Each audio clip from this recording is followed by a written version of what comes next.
This is your home for the Trojans. Girard Sports Live. Snap and leans forward, and that's touchdown number 4 for Scott Moore. Girard Sports Live is presented by Pregame, your community technology partner. Learn more at ckt.net. Looks, throw over to Adolph, quickly down inside, wrap around Boatman, found herself in the right place, foul, and the bucket! He'll try a 3 and hits.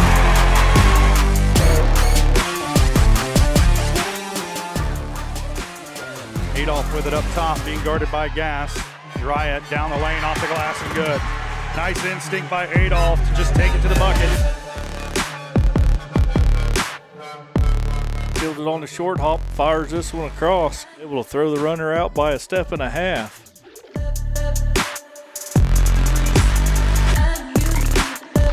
Pitch to the outside to Ashbacher. Gets a good block on the outside, and he's in for the touchdown. It's time for the Trojans. On your home for Girard High School Athletics. Girard Sports Live. Girard Sports Live.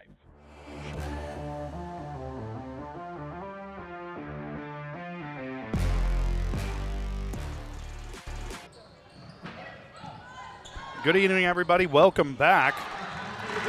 Welcome back to Burlington High School, Burlington, Kansas. Actually, this is the middle school. And right now, the Paola girls taking on the Independence girls, but we're leading up to some boys basketball action after the top of the hour as the Trojans getting set to take on the Labette County Grizzlies. And the Trojans fell in the opener against the 2 seed, the host school, Burlington, 58-48, and they move into the loser side of the bracket to take on Labette County, who lost 88-65 to Silver Lake. This game set to tip off at about 8:15 or about 20-30 minutes after the end of this girls game, but we thought we'd pick it up here and start up the pregame show and start talking about tonight's boys matchup. If you were watching earlier, the Trojan girls, lost a heartbreaker, a 2-point game to defending state champion Silver Lake, 50-48, and a nip and tuck game. Neither team led by more than 6 the entire way, and just came down to a couple of possessions here and there. The Trojans had real trouble taking care of the basketball in the first half, but they came back and took better care of it in the second half, and it was tied at the half. It was tied at the end of the third quarter. The lead swapped about 20 times during the game, and the Trojan girls come up just short. And, Coach Herlocker said in the postgame that's a team that he hopes that the Trojans can see again, because they certainly had their opportunities to come out of there tonight with the win and came up just short against Silver Lake. And the deciding factor in the second half was that Silver Lake was just lights out from the free throw line and able to keep the Trojans at a distance at a couple different points. But a close game nonetheless. Trojan girls fought hard the entire night, and there were some times that looked great and there were some times that looked a little bit rough, but when you're playing the defending state champions, that's to be expected. And the Trojans fought them down to the wire and came away with a 2-point loss, and hopefully get another shot at Silver Lake later on this year. But tonight we're here to talk about the boys game. Before we do, we want to let you know that Girard Sports Live is presented by Pregame, your community technology partner. Don't get bit by slow speeds and high prices. Get Gigabit, the fastest internet in Southeast Kansas, with Pregame. To learn more, go to ruralfiber.org or see everything Pregame has to offer at ckt.net. So the Trojans coming into tonight's game. I'm going to switch over to the boys here. 3-6. They lost 62-48 in the opening round to Burlington. Labette County coming in at 4-5. They lost 88-65 to Silver Lake in the opening game of this tournament. And ironically, Labette County is 2-0 this year against teams from Crawford County, so the Trojans trying to end that tonight, as Labette County got a 73-61 win at Frontenac back on December 6th, and I know Trojan fans will appreciate that. And they defeated Pittsburgh 58-41 at Pittsburgh earlier this year as well, just a few weeks ago. So 2-0 against Crawford County. Trojans have a chance to break that streak. tonight here at a neutral site in Burlington.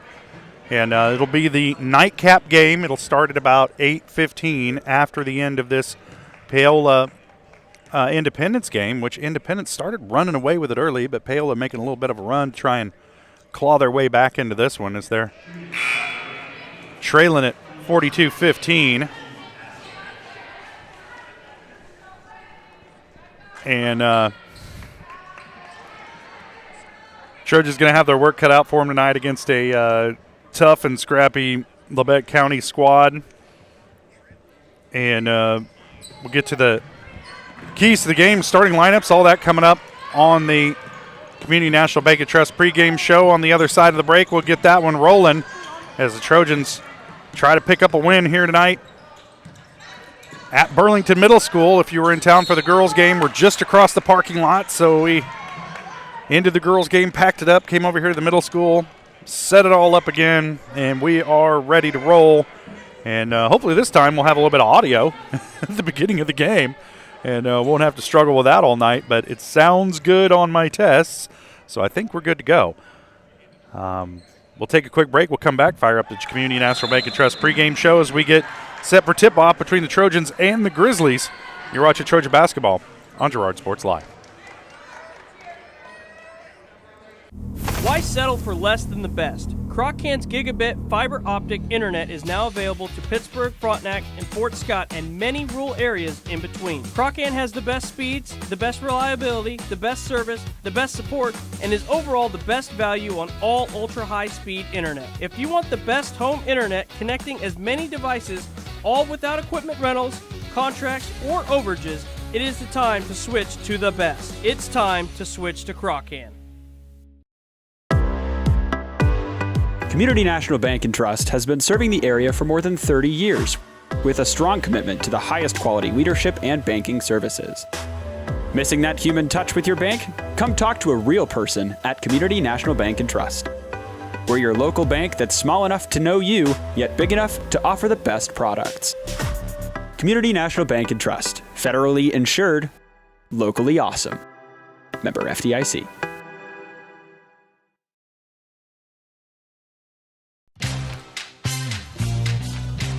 Tries to make something out of nothing. The Trojans all over him. It's going to be a big loss on the play. A Trojan sack means $1 short stacks at Eastside Cafe. Kick off your day with a hearty breakfast or take that midday break at Eastside Cafe. And this fall, when the Trojans get a sack, you get $1 short stacks the next day. Eastside Cafe, a favorite of the Four States winner. Go Trojans from Eastside Cafe. Since 1918, GN Bank has been the heart of our community. Big enough to meet all your banking needs, but small enough to offer that personal touch you deserve. From agricultural loans to home mortgages, GN Bank has the expertise, products, and service to help you thrive. With a pledge to treat others ethically, be adaptable, focus on customers, and invest in the communities they serve, GN Bank is committed to your success. The best place to bank and borrow, GN Bank, where community banking truly comes first. Equal housing lender, member FDIC.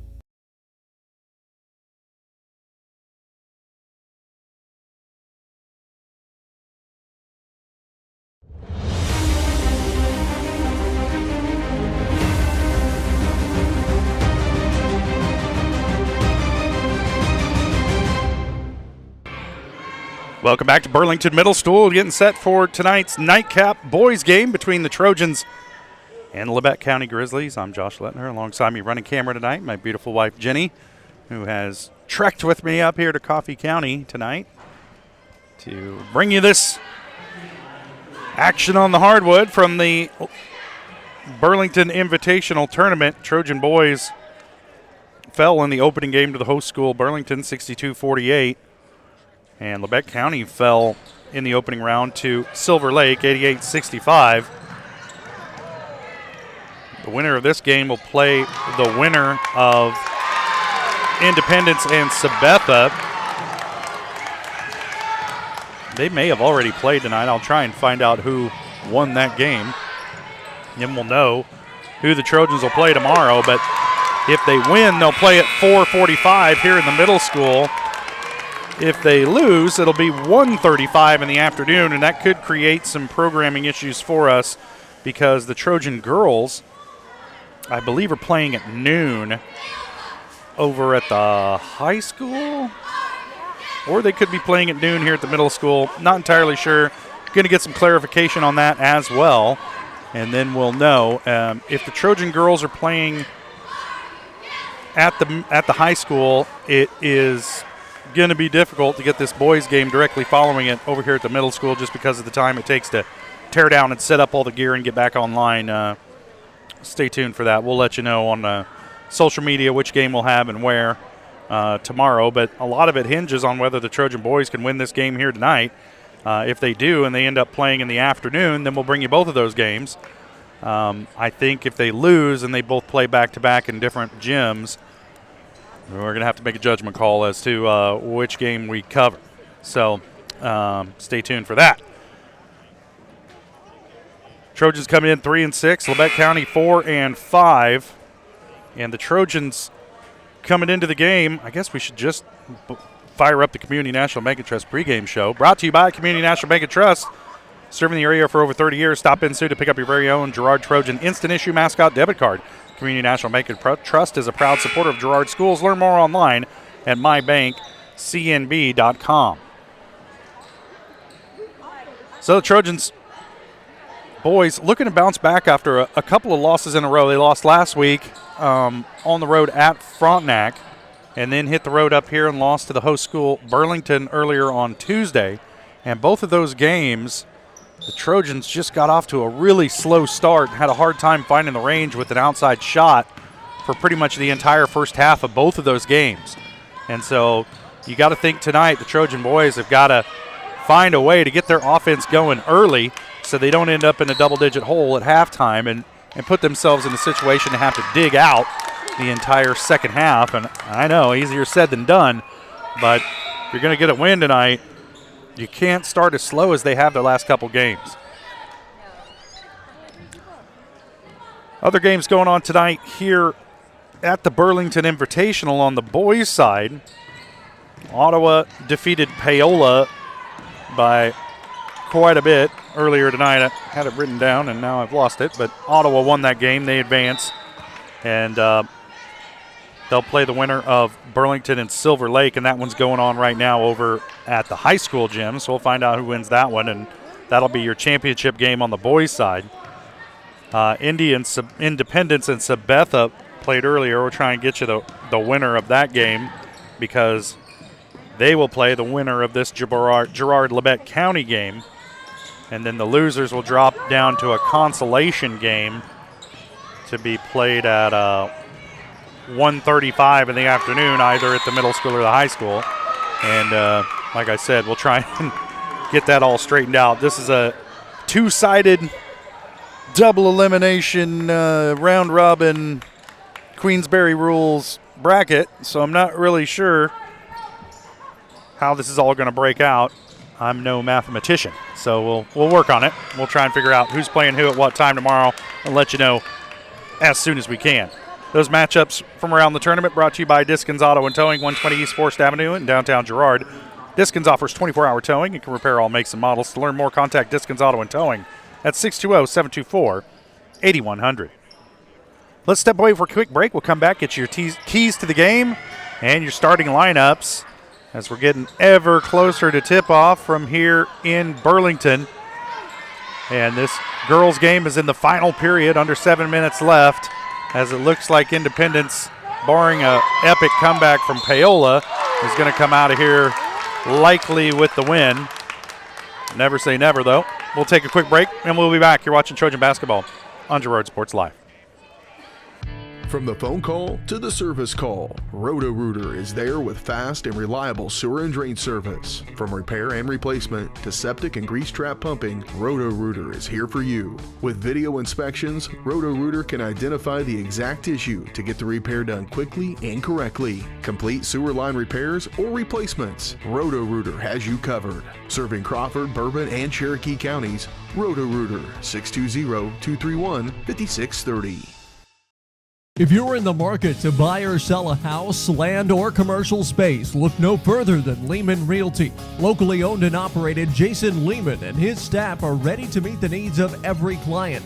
When it comes to your listing, you can trust that Lehman Realty will take the time to get to know you and your property.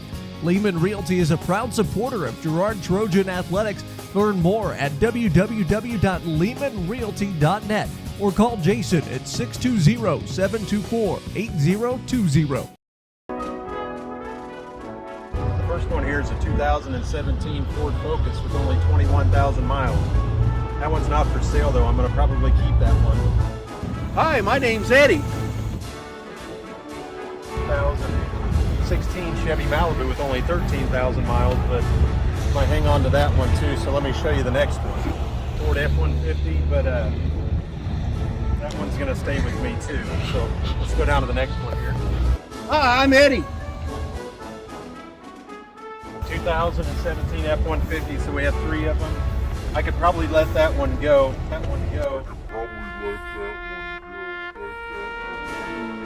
Hi, my name's Eddie. 2015 Ford Transit Cargo. I'm going to keep that one because I have to move here soon. But the rest of them, you're welcome to come out and look at. And I think you'd like a lot of them. We appreciate your business.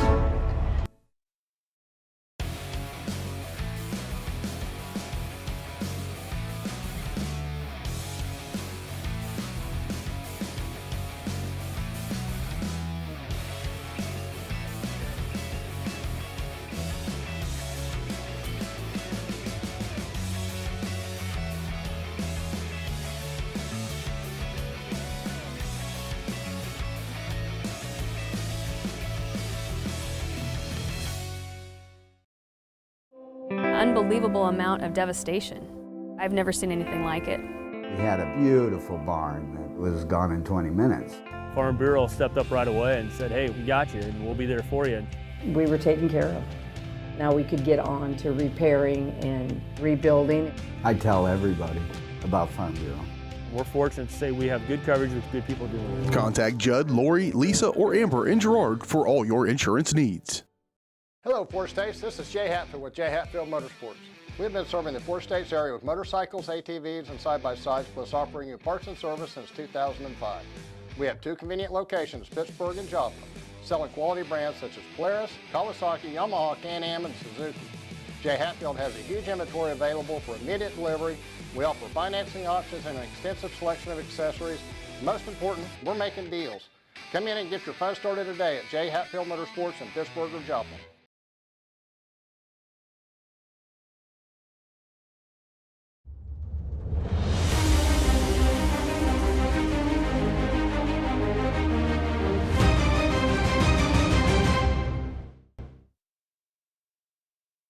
Good evening, welcome back to Burlington Middle School. Getting set for the Trojans and the Grizzlies to face off on the boys' side of the bracket. I think it's time to talk some keys to the game tonight. We mentioned it earlier that the Trojans in their last couple losses have just gotten off to a slow start.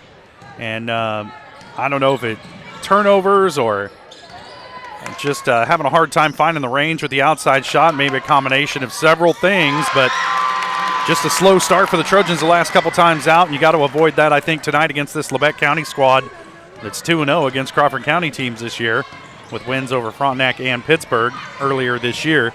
And for the Trojans, I think getting your confidence, playing your kind of game, and getting a fast start is going to be key for Girard tonight. Those keys to the game brought to you by Evans Motors. Get the keys to your next ride with a stop at Evans Motors. Nate and Eddie have decades of experience getting folks into the right car, truck, van, or SUV that's right for them and their family. Stop by and see them at the intersection of Highways 69 and 400 just south of Pittsburgh, or see their full selection online at evansmotors.net. Well, right now we're watching the girls matchup between Paola and Independence. And both of these teams struggled mightily in their first round matchup, but Independence getting the better of this one by about 20 points. And it sounds very lopsided, but honestly, Paola's made quite a bit of a run to cut this lead down to 20. And they're kind of causing Independence a little bit of stress here down the line, but there's less than 5 minutes left in this game. And as long as the Bulldogs can take care of the basketball, they almost turned it over right there, but as long as they can take care of the basketball and make their free throws, they should be in good shape to come out of here with the win. We'll take another quick break. We come back, we'll talk starting lineups, weather, I don't know, some other stuff as we get closer to tip-off of the boys matchup between the Trojans and the Labette County Grizzlies. And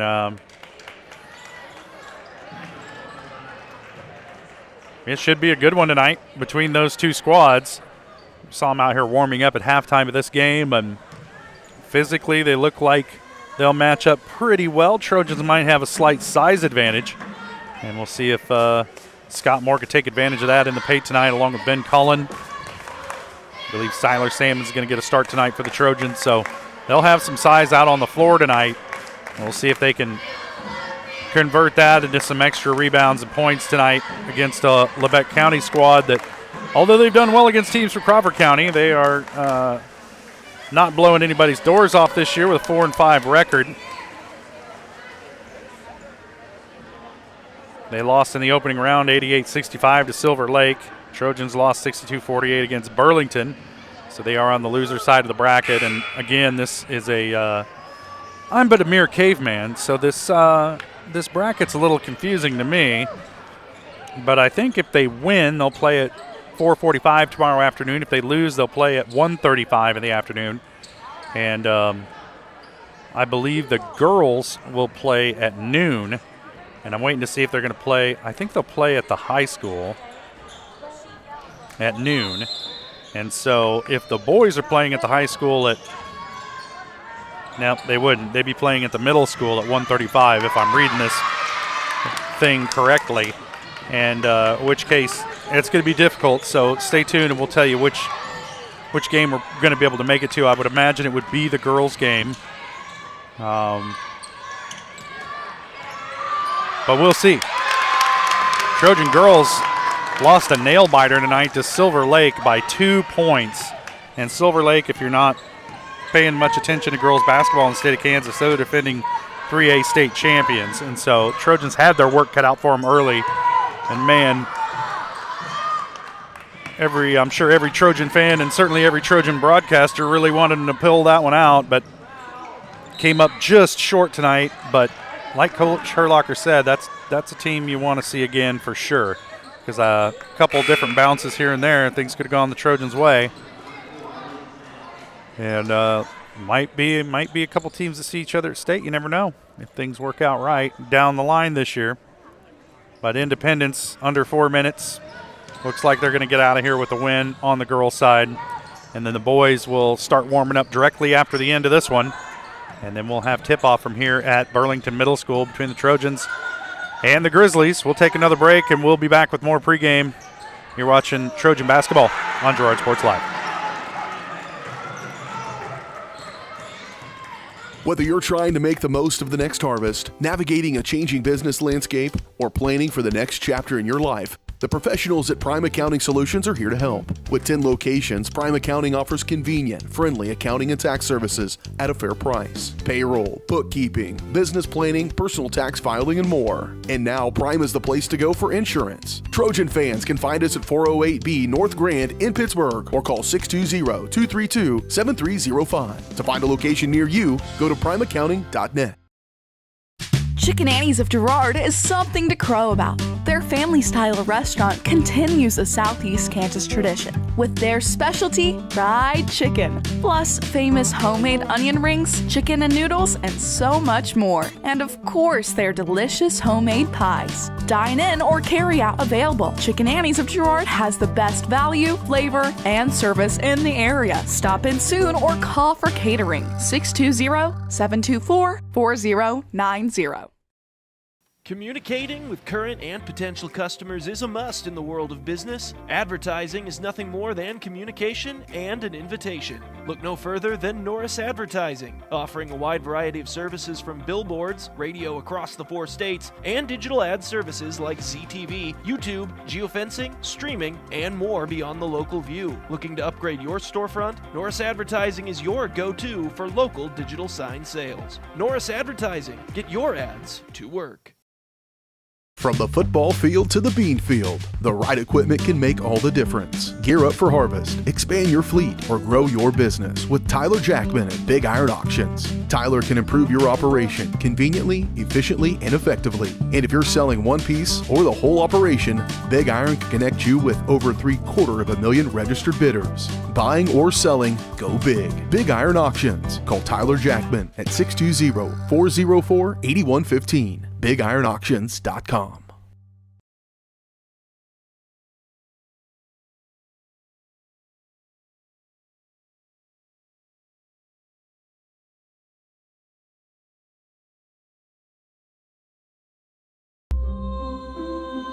Are you tired of waiting for your internet to load at a snail's pace? Or feeling like your connection is slower than a sloth's morning routine? Maybe your current internet feels as speedy as a sunbathing turtle. Well, say goodbye to the slow lane and welcome to Crawcan Fiber Optic Internet, where we leave the slow movers in the dust. You'll zoom through the web faster than Sharky being swarmed by his adoring fans. Crawcan Fiber Optic Internet, because life's too short to wait for slow connections. Producers Cooperative Association is the area leader in providing quality agricultural products, services, and markets. PCA has what you need to maximize your operation with a full-service agronomy department, grain origination, handling and storage, bulk fuels and lubricants, propane, a jam-packed farm store, and livestock feeds in bulk or bagged. PCA is proud to call Girard home and to support Trojan athletics. Stop by or see more online at pcacoop.com. Call's service is outstanding in their field, especially for those that are stuck, outstanding in their field. Call's carries a wide selection of farm, industrial, and heavy-duty tires, all from the best brands in the business. And they've got farm service trucks ready to go. Plus, Call's continues to be the place folks go for car and truck tires, repairs, oil changes, and so much more. If you're in the market for new tires in Southeast Kansas, make the right call to Call's Service, 620-724-4121. See more at callservicellc.com.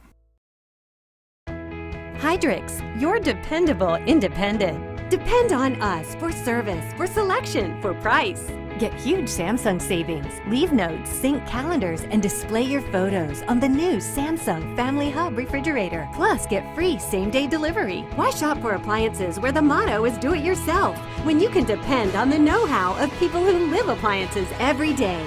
The only thing better than our price is our service. Hydrix, Fort Scott, and Girard.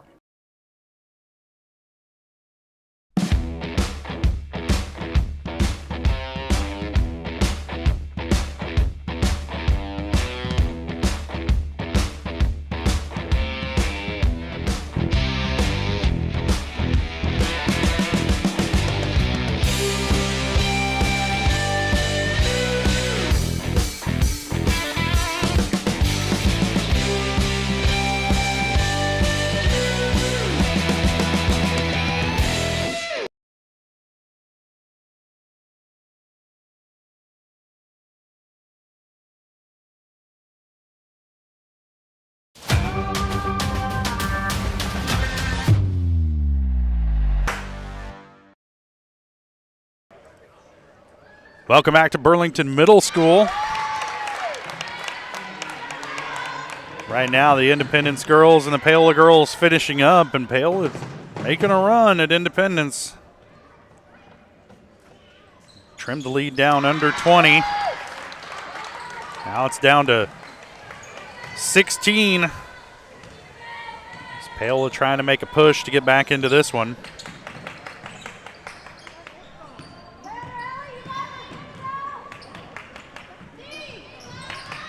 Trojans getting set to take on the Labette County Grizzlies.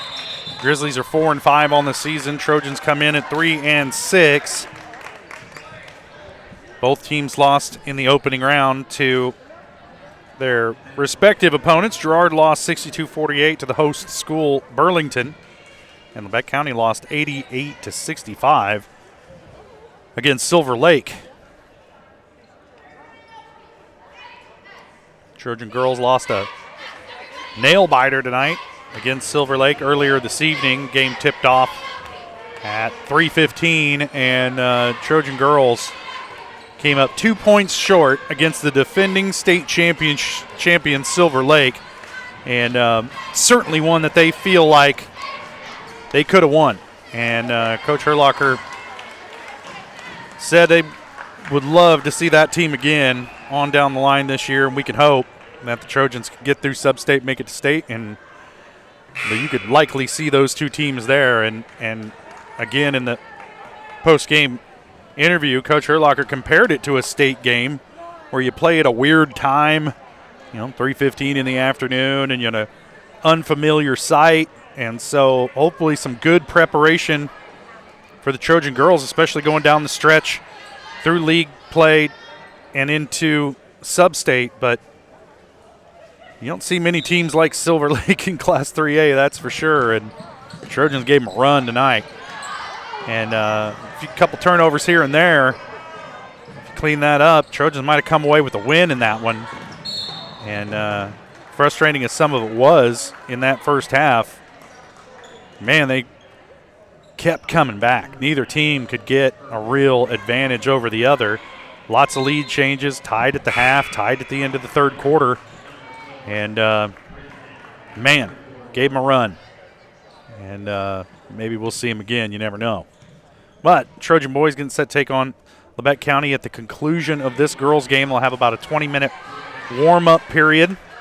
Started the pregame a little bit early, and that's just because I've been classically conditioned to expect some technical difficulties. So I thought, well, if we try and launch this thing, 10 things are going to go wrong, and I'll fix them. And by the time I fix them, we'll be right on time. Well, nothing went wrong, and we launched a little bit early, so we're getting some bonus neutral girls basketball action here at Burlington Middle School. I know nobody has a dog in this fight.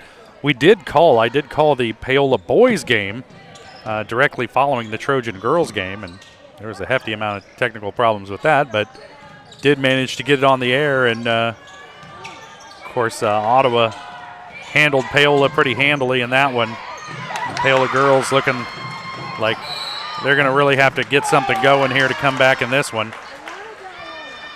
But not giving up. Trying to fight back here against Independence, although they trail it by 16. It's only 26 seconds left, so I'm not aware of any basketball play that gets them the win here.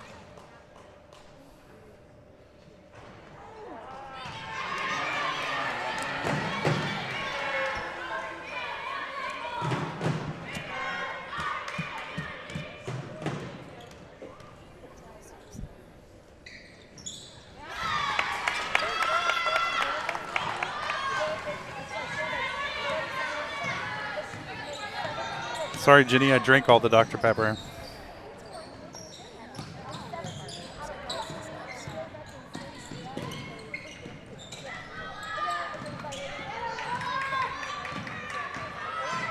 If you didn't want to drink, why'd you leave it with me? Aw, there's a super sweet little girl right down here in front making eyes at me. Hi. We get that on camera.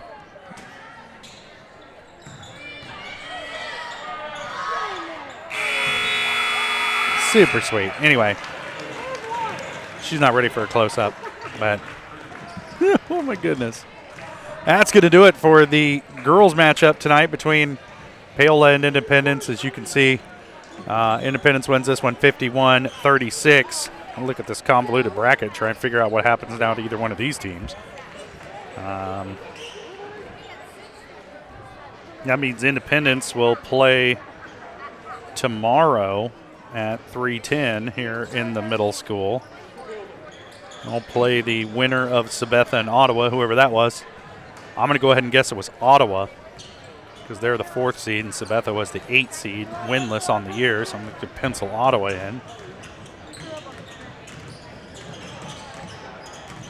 Trojan boys playing Labette County. You see the Trojans hit the court to warm up. Winner of this game will play the winner of Independence and Sabetha. It's probably already been decided. I'm going to ask around and see if I can find out who won that game. The loser will play at 1:35 in the afternoon tomorrow right here in this middle school gym. Both of those games will take place here in the middle school.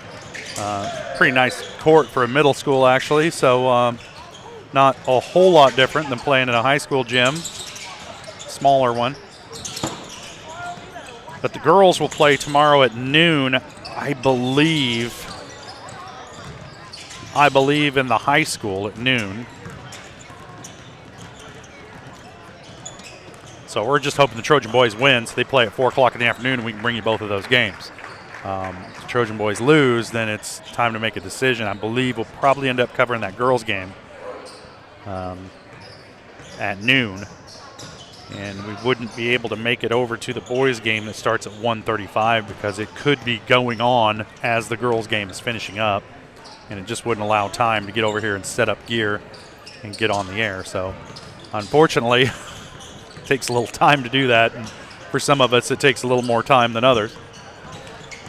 But we're certainly hoping the Trojans come out here tonight with a win. If they do, they're the first team from Crawford County to beat Labette County this year. They have wins over Frontenac back on December 6th and against Pittsburgh a few weeks ago, 58-41 at Pittsburgh. So they won both of those games in Crawford County. So maybe now that they're on a neutral site, Trojans will have some, I don't know, mojo advantage or something over Labette County. But we're down to about 14 minutes before tip-off between these two squads. We'll take a quick break. We'll come back and get you your starting lineups, and I don't know, I'll pontificate about the weather or something until it's time to tip it off here between the Trojans and the Grizzlies. You're watching Trojan basketball on Girard Sports Live. A partner in your fields and in your success. That's what you get with Murphy Seed. Channel seedsman Matt Murphy knows your fields and can recommend the elite seed products designed to perform in your area, maximizing the profitability of every acre. With Murphy Seed, you'll get year-round, hands-on, customized service. To learn more, call Murphy Seed at 620-249-6419. Your partner at every stage. Matt Murphy and Murphy Seed. Community National Bank and Trust has been serving the area for more than 30 years with a strong commitment to the highest quality leadership and banking services. Missing that human touch with your bank? Come talk to a real person at Community National Bank and Trust. We're your local bank that's small enough to know you, yet big enough to offer the best products. Community National Bank and Trust. Federally insured, locally awesome. Member FDIC. You've enjoyed life. Over the years, your community has become your passion, something you hope future generations get to experience, just as you have. That's why the Girard Area Community Foundation has worked hard to help fulfill charitable goals and inspire generosity, meeting the needs of the communities they serve. Creating a legacy fund with GACF ensures what you leave behind is an effective and lasting improvement in the community you love so dearly. Make plans to visit GirardAreaFoundation.com, preserving traditions for those who follow. I was raised in a small town, and there was a lot of people who took time to invest in me. And so when we decided to open up our offices, we want to make sure that we're pouring back into the community that's giving to us. We care. We want to be involved. We want to have a passion for what you have a passion for. We want to be able to give back. And that's the foundation. That's why we're more than just insurance.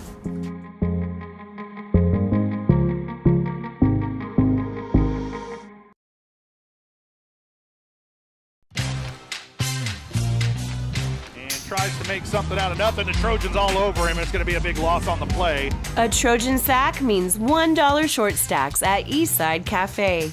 Kick off your day with a hearty breakfast or take that midday break at Eastside Cafe. And this fall, when the Trojans get a sack, you get $1 short stacks the next day. Eastside Cafe, a favorite of the 4 states winner. Go Trojans from Eastside Cafe. Farmers Bank is a proud supporter of Girard schools. For generations, Farmers Bank has worked with local leaders, businesses, and residents to help shape the future of Southeast Kansas. Farmers Bank is proud to have helped with the growth and development of the communities we serve. As partners in business and friends in life, Farmers Bank is looking forward to a brighter tomorrow. Farmers Bank, with locations in Hepler, Walnut, St. Paul, and Girard. Equal housing lender, member FDIC.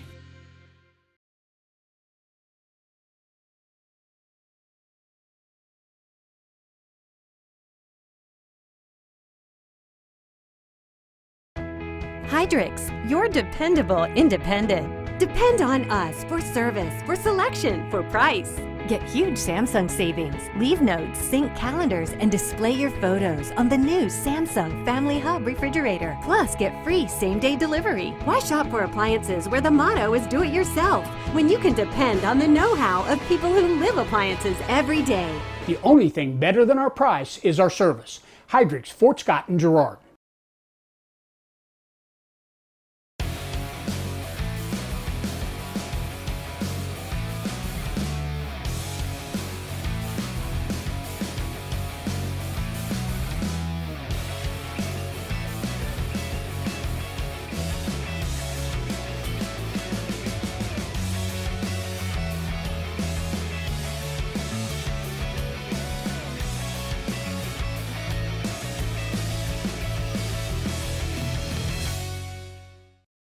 Call's service is outstanding in their field, especially for those that are stuck, outstanding in their field. Call's carries a wide selection of farm, industrial, and heavy-duty tires, all from the best brands in the business. And they've got farm service trucks ready to go. Plus, Call's continues to be the place folks go for car and truck tires, repairs, oil changes, and so much more. If you're in the market for new tires in Southeast Kansas, make the right call to Call's Service, 620-724-4121. See more at callservicellc.com.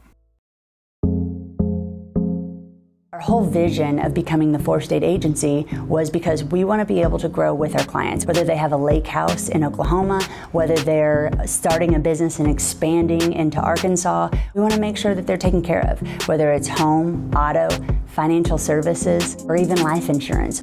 We want to walk through the stages of life with our clients. That's the biggest part. That's what makes us different.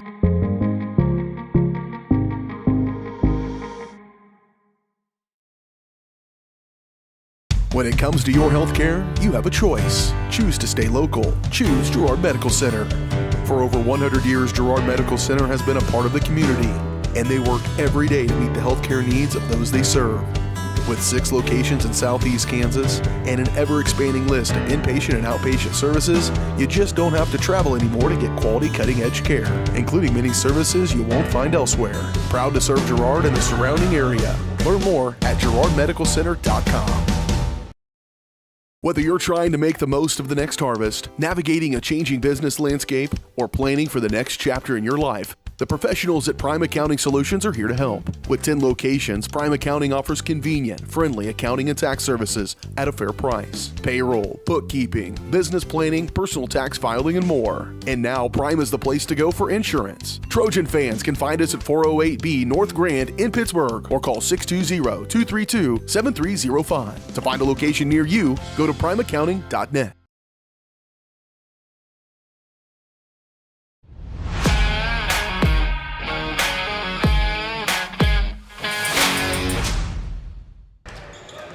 Welcome back to Burlington Middle School, about 7 minutes away from tip-off between the Trojans and the Labette County Grizzlies. Let's go ahead and take a look at those starting lineups brought to you by the Jagged Edge. Trojans will start this game in style, but nowhere near the level of style you'll find at the Jagged Edge.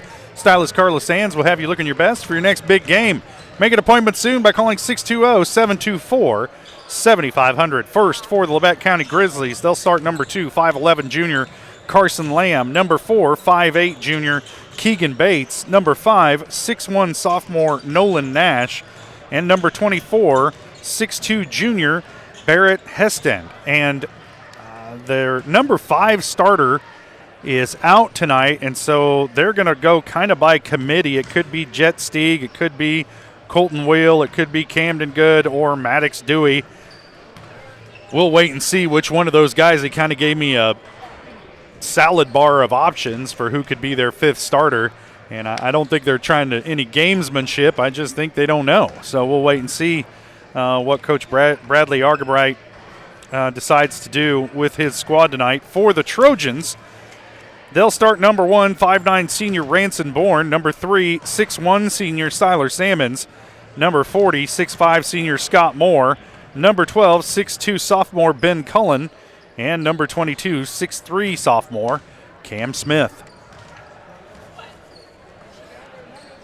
For about 5.5 minutes away from tip-off, the winner of this game will play the winner of Independence and Sabetha, which happened earlier tonight.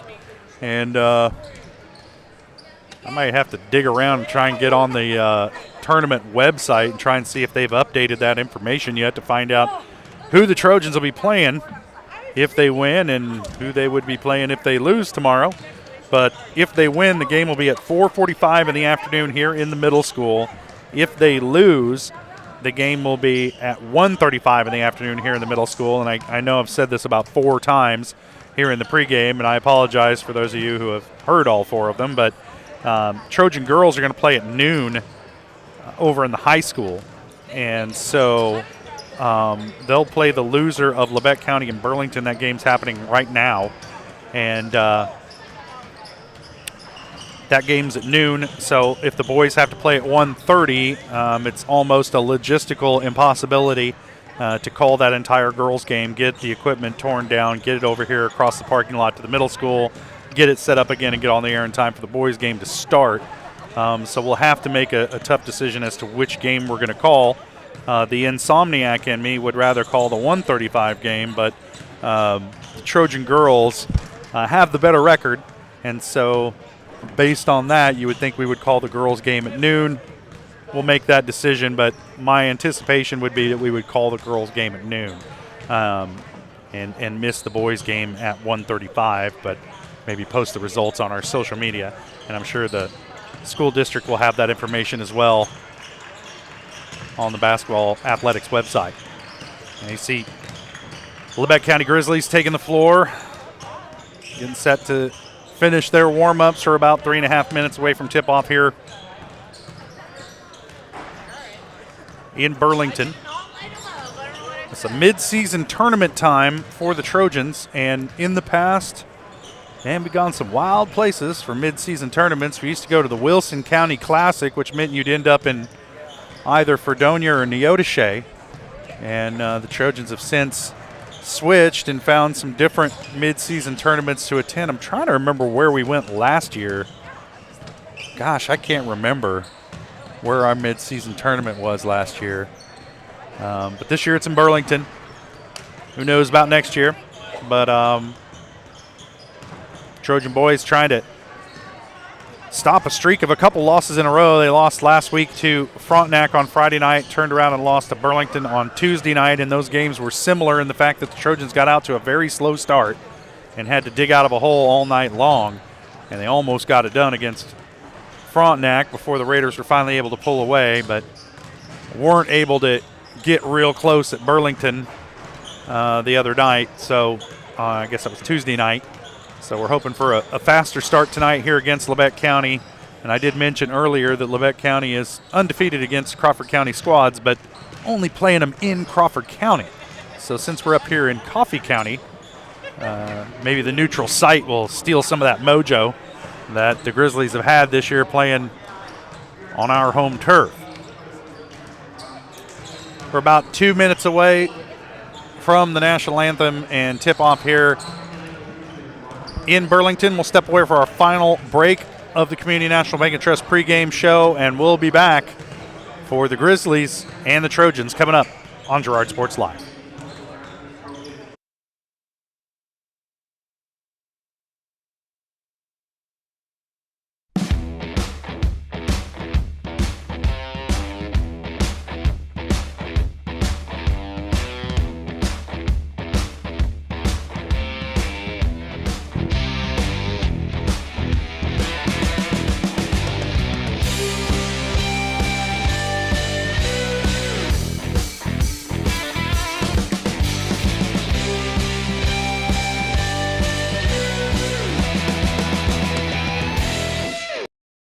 You've enjoyed life. Over the years, your community has become your passion, something you hope future generations get to experience, just as you have. That's why the Girard Area Community Foundation has worked hard to help fulfill charitable goals and inspire generosity, meeting the needs of the communities they serve. Creating a legacy fund with GACF ensures what you leave behind is an effective and lasting improvement in the community you love so dearly. Make plans to visit GirardAreaFoundation.com, preserving traditions for those who follow.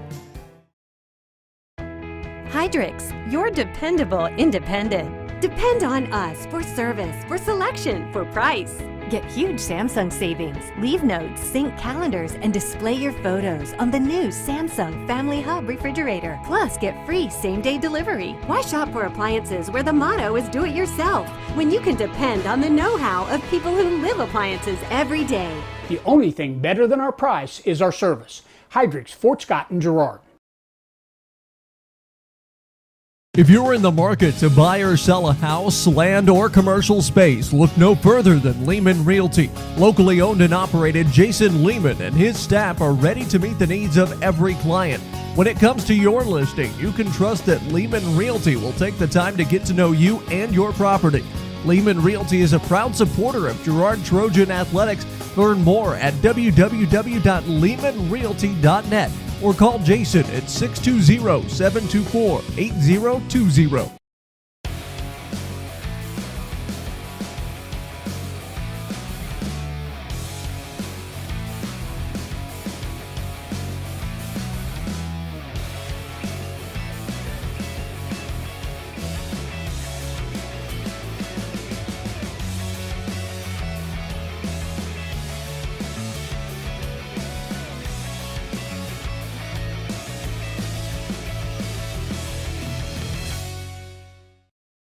Whether you're trying to make the most of the next harvest, navigating a changing business landscape, or planning for the next chapter in your life, the professionals at Prime Accounting Solutions are here to help. With 10 locations, Prime Accounting offers convenient, friendly accounting and tax services at a fair price. Payroll, bookkeeping, business planning, personal tax filing, and more. And now Prime is the place to go for insurance. Trojan fans can find us at 408B North Grand in Pittsburgh or call 620-232-7305. To find a location near you, go to primeaccounting.net.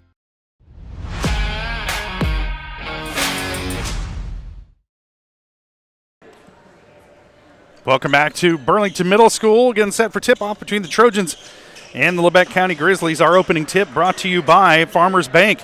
Farmers Bank's proud to have helped with the growth and development of the communities we serve. Farmers Bank is looking forward to a brighter tomorrow. Farmers Bank with locations in Hepler, Walnut, St. Paul, and Girard.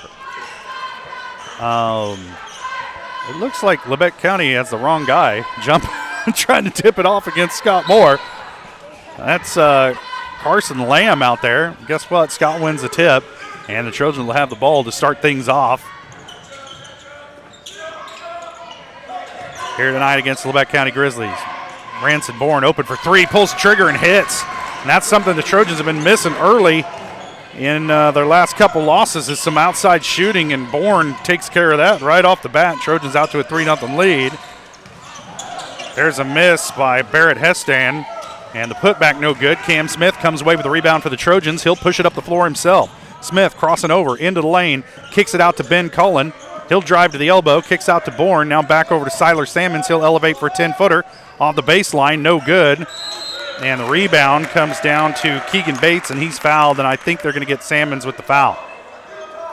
I think Siler's just frustrated that he missed that little 10-footer on the baseline. And it is against Sammons. That's his first, team first on the Trojans. And Labette County with it as Nolan Nash will bring it up the floor for the Grizzlies. Trojans playing a man-to-man defense. This is Maddox Dewey with it. Gives it up to Bates. He'll back it out. Working against Ranson Bourne. Now he'll drive. Shot on the way is good, and the foul. And Bourne's got to keep in front of him, and now you've seen what he can do off the dribble, and you got to adjust your defense as Bates will head to the line to try and complete the three-point play. That's a first on Bourne, second team foul on the Trojans.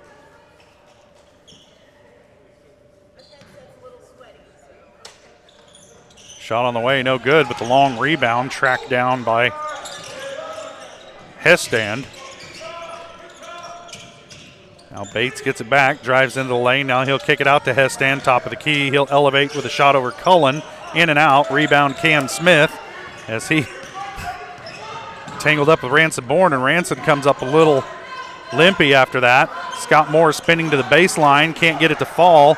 He went to the glass. It was a good move, but just couldn't get the shot to fall. And then a quick outlet pass to Hestand. And he gets a bucket in transition off the miss, and the Trojans trailing it 3-4. And Siler Salmons quickly down the lane, answers right back, and the Trojans back out in front.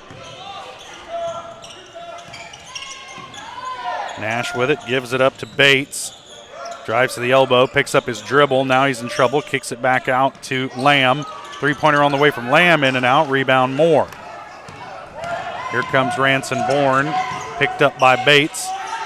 Salmons gets it down low to Moore, can't handle a pass, but ends up with Ben Cullen, back over to Bourne. He'll pull the trigger on a three, in and out. And the rebound comes down to Nolan Nash, who had good position on Bourne, even though he's given up about a foot in height. Shot on the way from Hestand, no good, and Cam Smith touched it, but his foot was on the end line. And that'll keep it with Labette County. Trojan fans don't like it. I don't like it either, but it's probably the right call. And Labette County will inbound from under their own bucket. Nash to throw it in. Gets it in over the top to Bates. Working against Siler Salmons now. Now Nash with it up top. Back to Bates. He'll back it out to the Wildcat logo at center court. Kicks it over to Colton Weil. Now back to Nash. Trying to work it down low. They get it to Hestand. His shot no good, but again the rebound caroms off a couple of Trojans. Ends up in the hands of Nash, and he puts it off the glass and in, and now Labette County with the 1-point lead. There's changing leads here back and forth between these two teams. Cross-court pass to Cam Smith, thought about a three. Down to the lane to Scott Moore, but he couldn't handle the pass. Knocked away. And Lamb has it down low for Labette County, and he's going to be whistled for the travel as he wanted to go up with it, but there were three white jerseys bearing down on him, and he thought better of it at the last minute and ended up taking an extra step and turning it over. Smith with it is a little three-quarter court pressure being applied by Labette County. A lot of contact there as it was stripped away from Smith, and Carson Lamb gets an easy run out and a bucket, and now a 3-point lead for Labette County, and Trojans got to adapt and take better care of the basketball. Here comes Smith on the wing, top of the key to Scott Moore. Trojans want to feed Moore, but the couple times they've thrown it into him, he hasn't been able to handle the pass, and Cam Smith answers right back with a big three of his own, and it ties the game at 8. There's that outside shooting Trojans have been missing early in games. We've seen a couple of threes here early, and that's a good sign for Girard. There's a whistle and a foul away from the ball. Let's see who they're going to call this on. Just because somebody fell down doesn't mean there's a foul. Scott Moore doesn't believe it, and they're going to call it on him. Not good news for the Trojans, not the kind of foul you want to pick up if you're Scott Moore. I think somebody just stepped on his foot and fell down. He got whistled with a foul. Keegan Bates with it up top. You at home watching YouTube can rewind and check that out, but I think that's what happened. Colton Weil down the baseline, can't get it to go. Moore with the rebound for the Trojans. Cam Smith with it, driving up the floor. Tries to get it in the lane to Ranson Bourne and does, and then Bourne loses the dribble off his knee, and it's out of bounds, turns it back over to Labette County, and Bourne at 5'1", probably just trying to do a little too much in that high traffic zone in that lane, and the Trojans never really got their offense set. And they turn it back over, tied at 8 here, 3:47 to play first quarter. Bates with it, gives it up to Nash. Now Hestand going to take a three from straight away. No good. Rebound. Ranson Bourne quickly ahead to Blake Brokaw, who just checked into the game for the Trojans. Back to Smith. Straight away three on the way. Ooh, in and out. And a rebound comes down to Keegan Bates. They get it ahead to Carson Lamb. And it's out of bounds. We say last touch by Levi Blair, who was giving Lamb all kinds of trouble over there in front of the Trojan bench. Bates will inbound for Labette County directly in front of Coach Westcott over there on the Trojan bench. Nash with it now, working against Moore. His pass tipped away and stolen by Ransom Bourne. Bourne into the lane with it. He's got defenders coming from behind, and he's fouled from behind. I think they're going to get Barrett Hestand with this one. Yep. And it's Hestand's first. First team foul on Labette County. Over the top, they get it into Cam Smith. Smith into the corner to Bourne.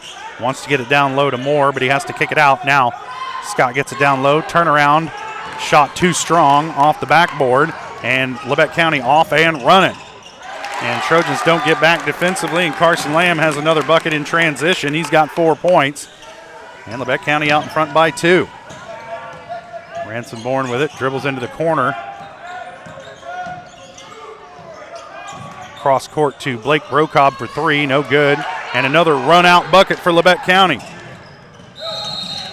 Oh, Brocob fouled Bates hard, and Bates got the bucket to fall, knowing that there was going to be contact. And he'll head to the line to try and complete the 3-point play. That's Brocob's first. And Blake was hustling to get back. Had to basically come at a full sprint to catch up, and collided with Bates, who's now at the line. And Moore will sit Ben Cullen into the game. Harrison Burke into the game as well. So Smith, Salmons, and Moore sit. Shot is good for Bates. He's got 5 points.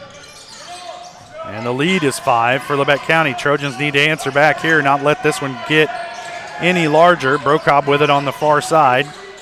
They'll swing it around the horn. This is Burke with it on the wing. Puts it on the floor, gives it up to Levi Blair, who drives. Off the glass, no good, but he's fouled, and Levi will earn a trip to the line. Stops the clock with 2:12 to play first quarter. And both Cam Smith and Scott Moore over there drinking a good amount of water on the Trojan bench. Siler Salmon's getting set to check back into the game. I imagine he'll come in to replace Ransom Bourne, who's a little bit gassed out there. First shot is good for Blair.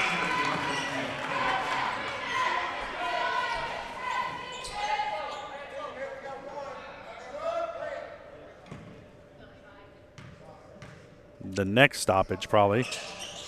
And Blair hits them both. And now Salmons will come in. Nope, he's going to replace Blair. So Bourne will stay out on the floor. Levi Blair takes a seat after going 2 for 2 from the line. Trojans cut the lead to 3. Need to get a stop defensively. Bates with it. Almost throws it away. This is Jet Stieg. And he's going to be whistled for a walk as he tried to stop his momentum but couldn't quite.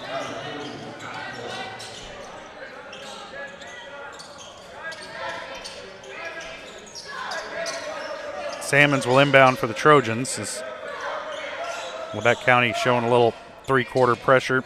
They like to trap out of this. Gets it ahead to Brocob. Brocob across the timeline, back to Moore. Now over to Cam Smith on the wing. Back over to Brocob. Down the lane goes Blake. Off the glass, too strong. Scott Moore there for the rebound and the putback. First bucket of the night for Scott Moore, and the Trojans cut the lead to 1. Under a minute 40 to play first quarter. Here comes Bates. Down the lane, shot on the way. A little teardrop is good. That's a circus shot. 7 points tonight for Bates. And if you're the Trojans, you want to force that guy to give it up. Almost came away with a steal. Cam Smith, strong hands, kept control of it. They get it down low to Moore. How is that not a foul? And it's out of bounds. Stay with the Trojans. Letting a lot of contact go under the bucket tonight. Scott's not complaining, so it must have been clean.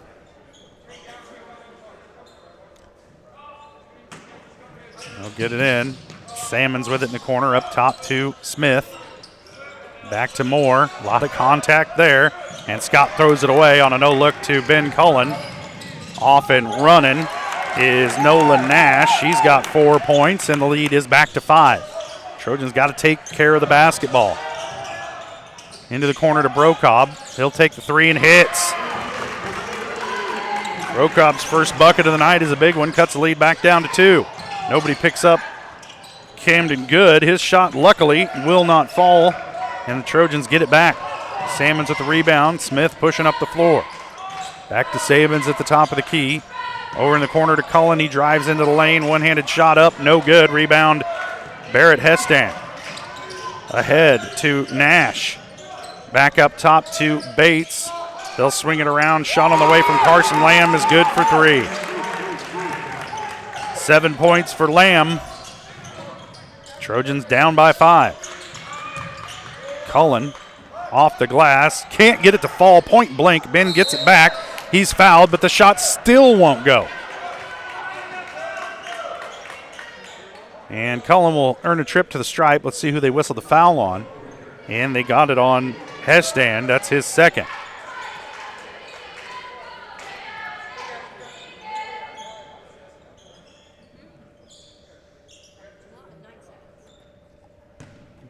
Some subs ready to come into the game. Perrin Stevens and Ranson Bourne ready to come in for the Trojans on the next stoppage as Cullen makes the first. And Colton Weil and trying to figure out who the other sub was for maybe, we'll just wait. Colton Weil and Maddox Dewey into the game for Labette County as Cullen makes both free throws. Down to a 3-point lead, 3 seconds left. Here's a heave at the buzzer by Nolan Nash, and he got a clean look at it, no hand in his face, and he was able to hit the 3 at the buzzer. And after one, Labette County leads it 23-17. We'll take a quick break, and we'll be back. You're watching Trojan Basketball on Girard Sports Live.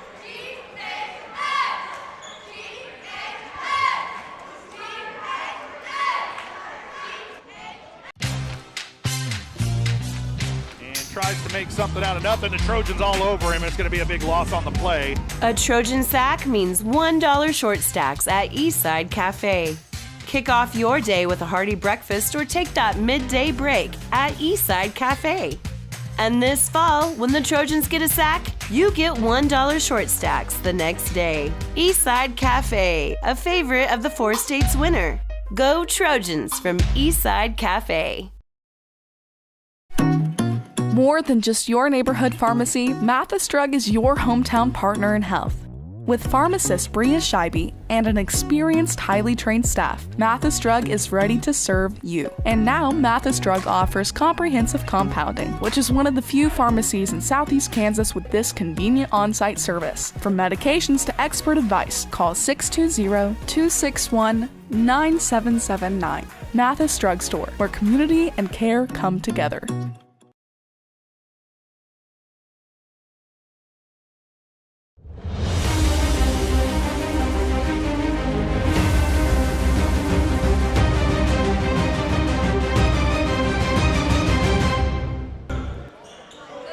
Trojans will have the ball to start the second quarter. Cam Smith to inbound. Gets it into Ranson Moore in the backcourt. We're underway. Trojans trailing it by 6 after a big 3-point bucket at the buzzer by Nolan Nash. Down to Scott Moore. Can't get it to fall. It's been a real rough night under the bucket for the Trojans, whether it's been Moore or Cullen. Neither one of them been able to get much to fall tonight. And Labette County is giving the Trojans fits. Cullen comes away with the loose ball. Gets it over to Bourne. Kicks it into the corner for Brocob. Passed up an open 3. Has it poked away. And it'll stay with the Trojans. 7:27 to play in the first half. Trojans trying to cut into this 6-point lead that Labette County has built, largely with some outside shooting and breakaway buckets off turnovers.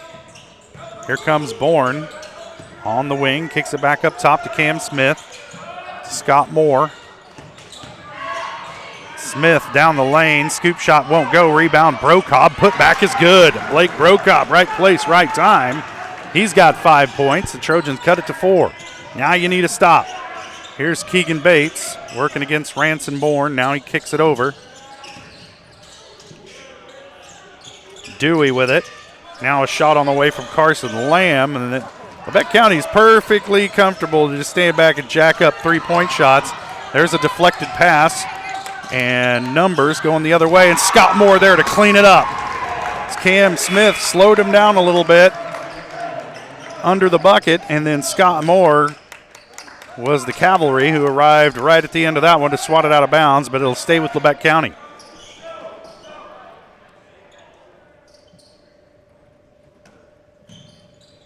Get it in to Bates, working against Brocobb. Now Nash with it, and you know he'll comfortable shooting it from the logo out there at center court. They get it over to Stieg at the three-point line. Quick pass down low to Camden Good, and he tries to kick it out, and the pass was errant, out of bounds, turns it over to the Trojans. Have that as the third turnover of the night on Labette County. And if you're only committing about 2 turnovers a quarter, you're doing all right. You want to keep it under 10, ideally. Trojans trying to break this three-quarter court pressure. They finally do. Bourne into the lane, kicks it out to Brocobb. Open for 3, short, off the mark. Now Trojans got to get back on defense. Here comes Carson Lamb. Kicks it out to Nash. Back up top to Dewey. Into the corner again to Lamb, working against Cullen. And Lamb had the speed advantage, and Ben tried to make up for it with a reach defensively from behind and commits the foul. Lamb gets the bucket and the continuation, and he'll head to the line.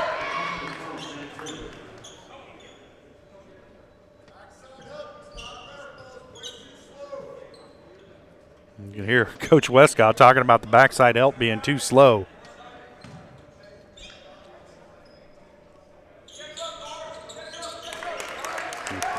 Lamb hits the free throw. He's got 10 points here in this first half, and it's a 5-point lead for Labette County. And the Trojans got to be crisper with the passes. Labette County is a scrappy squad. They get in there and get their hands on that ball. And again, Cullen can't hit, Moore can't hit, gets his own rebound. The putback finally goes. 4 points for Scott Moore, cuts the lead to 5. Labette County coming back the other way very quickly. They want to get the Trojans off balance. That was a walk that Nash got away with there. Gives it up to Stieg. Down the lane now looks, kicks it in the corner to Lamb. Three-pointer way short. Scott Moore gets the loose ball. Ahead to Ranson Bourne. Almost lost his dribble, gets it back. Stieg cuts him off. And back up top to Cam Smith. Down low to Moore, can't handle the high pass. And Brocobb saves it in bounds, but right to Lamb.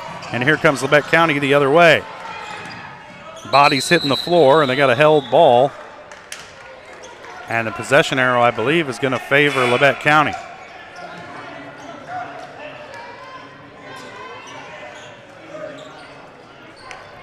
Seems like there's not much here in this first half that hasn't favored Labette County.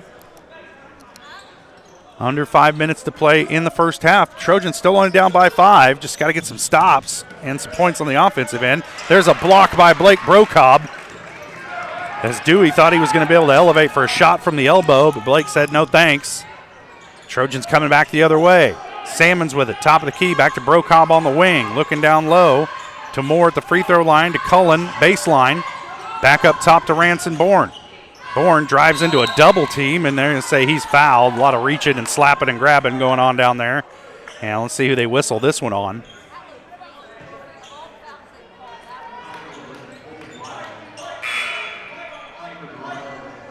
They whistle this one on Camden Good. That's his first team foul on Labette County here in the second quarter. Salmons to inbound from the baseline. Standing a good distance back and threw it right into the hands of Nolan Nash. Nash is not that tall. Now here comes Scott Moore to inbound it for the Trojans. It's switched it up a little bit. Now Moore to throw it in. Looking around. Goes over the top to Levi Blair. Blair driving into the lane, now picks up his dribble, needs help, gives it up to Moore, back to Salmons. Now Ransomborn with it, back to Scott Moore on the wing. Moore down low to Salmons on the baseline. Back up top to Cullen. They're moving it around. And has it poked away. Off and running is Colton Weil. And he's fouled by Levi Blair. And he'll shoot 2.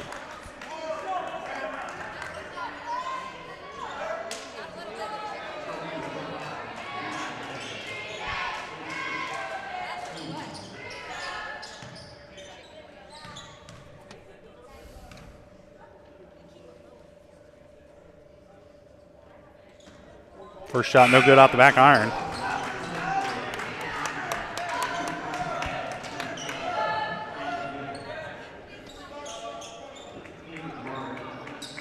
Barrett Hestan takes a seat. Trying to see who that is who came in for him.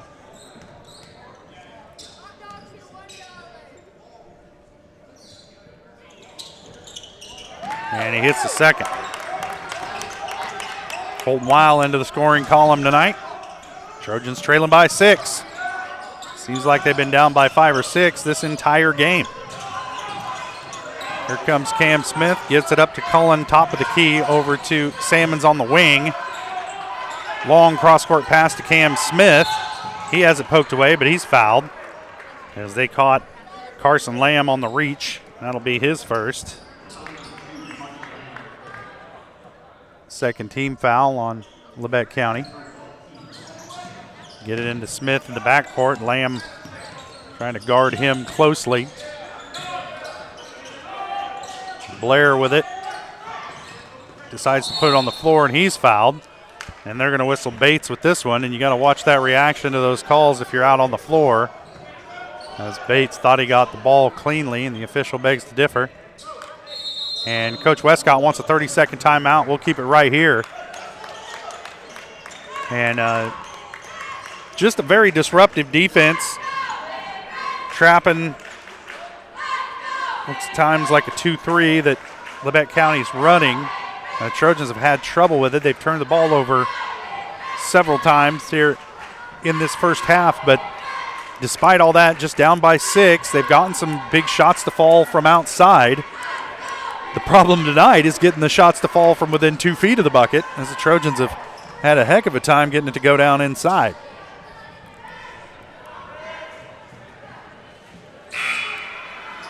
.344 to play first half. Trojans will have the ball coming out of the timeout. They'll inbound from in front of the Labette County bench, I believe. Or are they going to make them, they're going to go from the baseline, I guess.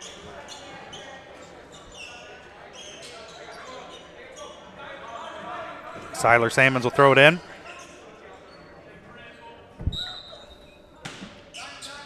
He'll go over the top to Ben Cullen in the backcourt. It's all good on an inbounds pass. Now Salmons will head to the wing with it, kicks it over to Cam Smith in the corner. Lob pass over the top to Scott Moore. And he's undercut under the bucket by Nolan Nash. And Nash will pick up the foul because you got to let a man come down. And I don't think Nash really knew where the ball was. That's his first. Fourth team foul on Labette County. One more and the Trojans will be heading to the free throw line for the rest of this half. Get it into Ransomborn. He's picked up by Good. Into the corner to Salmons. Back up top to Bourne. Swinging around to Cullen. Looking down low for Scott Moore, and he's going to be fouled under the bucket by Nolan Nash, and that's the 5th team foul. I think that should send Scott Moore to the free throw line to shoot a pair. That's 2 on Nash.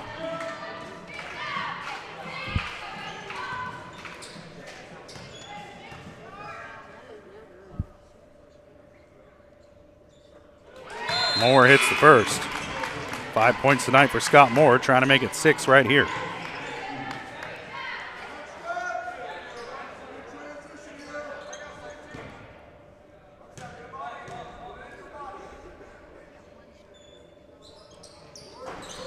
Moore rattles the second one in. He's got 6. Trojans trail it by 4. Bates with it. Poked away. Trojans come away with it. Bourne has it. Shuffles it to Moore. Now it comes back to Bourne. Guarded up the floor by Keegan Bates. A lot of slapping and poking and stuff by this Labette County defense. Officials letting it go on the outside. Bourne with it. Back up top to Salmons. Now Moore with it. Top of the key. Back over to Bourne. Thought about a three. Drives. And he's fouled. And Ransom Bourne will head to the line. Let's see who they whistle this one on.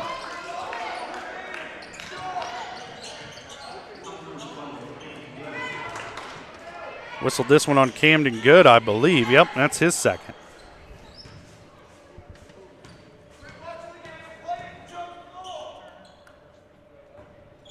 Misses the first off the back iron. Free throw shooting could be key tonight for the Trojans. Really need him to go down.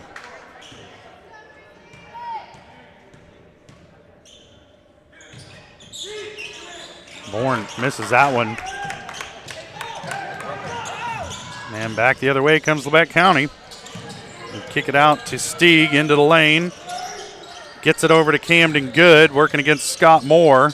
Now he'll kick it back out. That's a travel. There we go. Colton Weil got down amongst the trees and didn't have anywhere to go with it, and ended up taking that extra step. Rocobb inbound. Here come the Trojans against this three-quarter court trap that Labette County likes to run. Cullen over to Bourne. Thought about a three. Now Ranson needs some help. Kicks it down to Scott Moore. Back up top to Cam Smith. Wide open for three, and he hits. Big shot for Cam Smith. He's got 6 points. Trojans cut it to 1. Stieg gets us off the inbound. He'll bring it across the timeline for Labette County as we get down around 2 minutes to play first half. Off the glass, circus three by Keegan Bates, and just like that, Labette County answers back and pushes the lead back out to 4. There's a timeout on the floor. It's a 30-second timeout. We'll stay right here. And just when the Trojans get back within striking distance, it's happened a couple times. It happened at the end of the first quarter when Nolan Nash made a circus three-pointer off the glass from about the logo. And then this time, Keegan Bates with a off-the-glass three-pointer with a hand in his face. And so you can't fault the Trojan defense because there was a hand in his face. It just went in. And sometimes it's better to be lucky than good, I guess. And he is both lucky and good because quite a player in this one, but quite a bit of fortune favoring him on that shot as it went off the glass and in.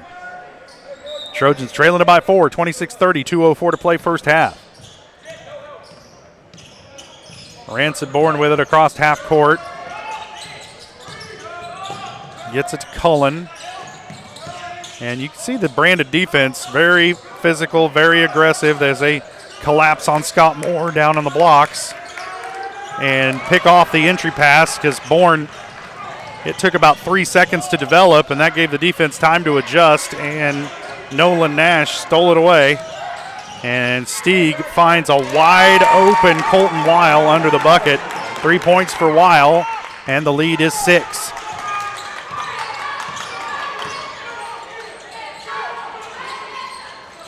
Trojans have just not found an answer down low for Labette County's defense tonight. They've made some outside shots. They're trying to do too much with the dribble. And Bourne fortunate that he didn't turn that one over as Keegan Bates is going to pick up the foul. I think that's his first. We'll wait and see. I think it is. But that's what I get for thinking, right? It is his first. And that'll send Ransom Bourne to the free throw line. He's 0 for 2 from the stripe tonight.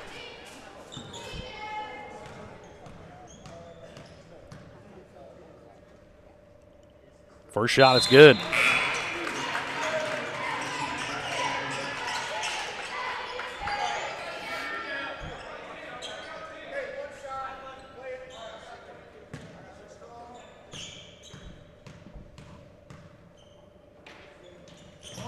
Bourne hits them both, cuts the lead back down to 4.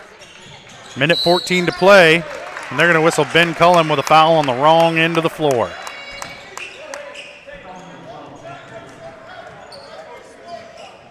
It's 2 on Cullen. Third team foul on the Trojans, so no free throws or anything for Labette County. And we're back underway as Colton Wild bringing it up the floor, and Grizzlies don't need to hurry. Minute 5 to play in the first half. They just want to get a good shot or a circus shot as Carson Lamb drives to the bucket right between Cullen and Moore and able to get it to go. He's been the catalyst offensively tonight for Labette County. Got 12 points in this first half. Try to get it down low to Moore again. And yeah, I was going to say, could he buy a foul? And there it is.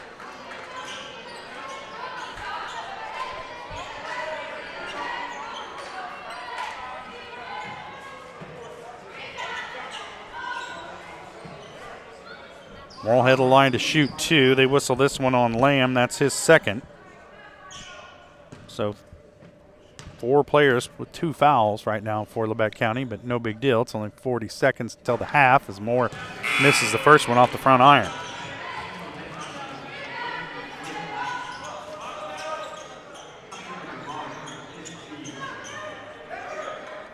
Levi Blair and Perrin Stevens check into the game for Girard. Cam Smith sits. And Ben Cullen sits.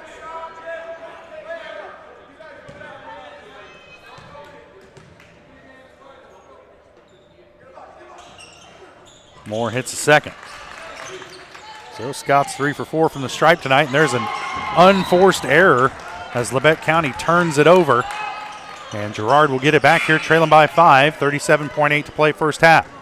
It is a real chance for the Trojans. Steal a little bit of momentum heading into the locker room.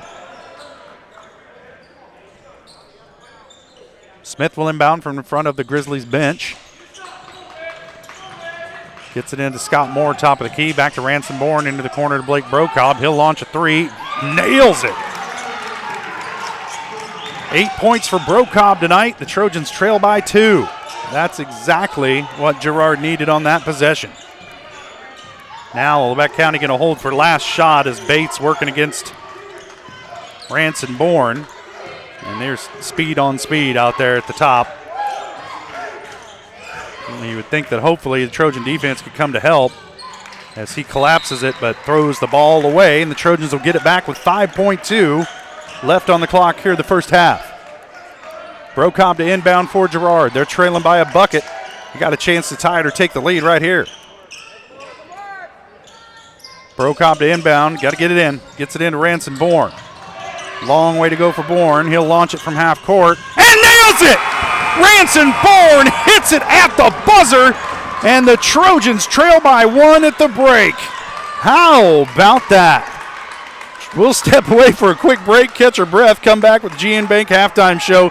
You're watching Trojan basketball on Girard Sports Live.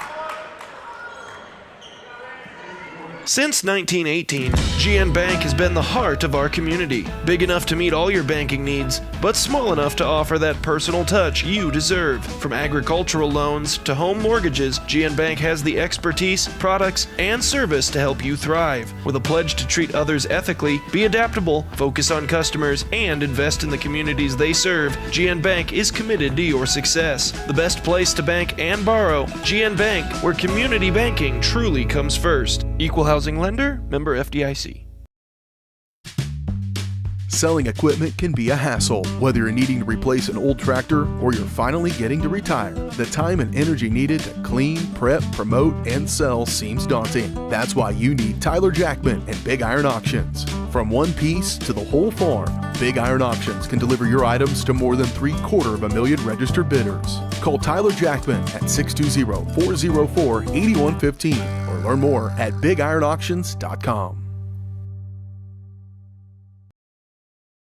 It's a bird. It's a plane. It's Chicken Annie's Girard. When you're facing a chicken emergency, there's only one hero. Catering and carry out from Chicken Annie's Girard. When an onion ring craving is too much to bear, when the family's coming over and you weren't aware, it's Chicken Annie's Girard to the rescue. When there's 20, 30, 100 to feed, you need Chicken Annie's Girard indeed. A heroic value, superb flavor. When there's a chicken emergency, there's only one hero. Chicken Annie's Girard.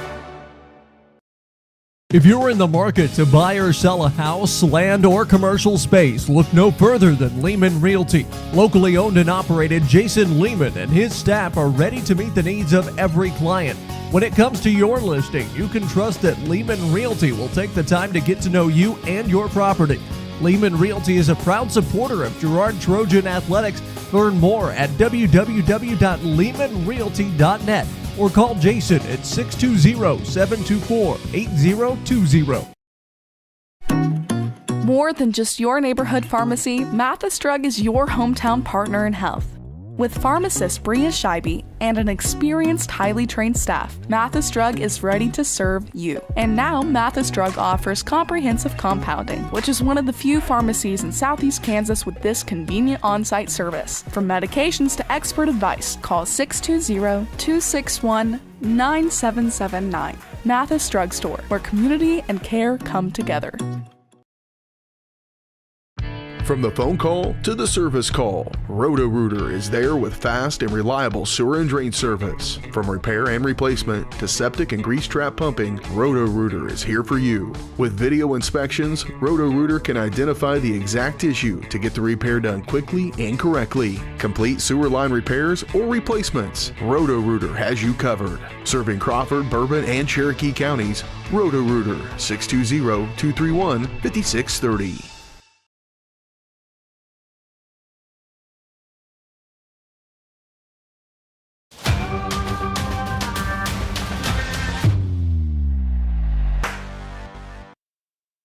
Welcome back to Burlington Middle School. At the break, the Trojans lead it by 1 over the Labette County Grizzlies thanks to a buzzer beater three-pointer by Ranson Bourne. Launched it from half court.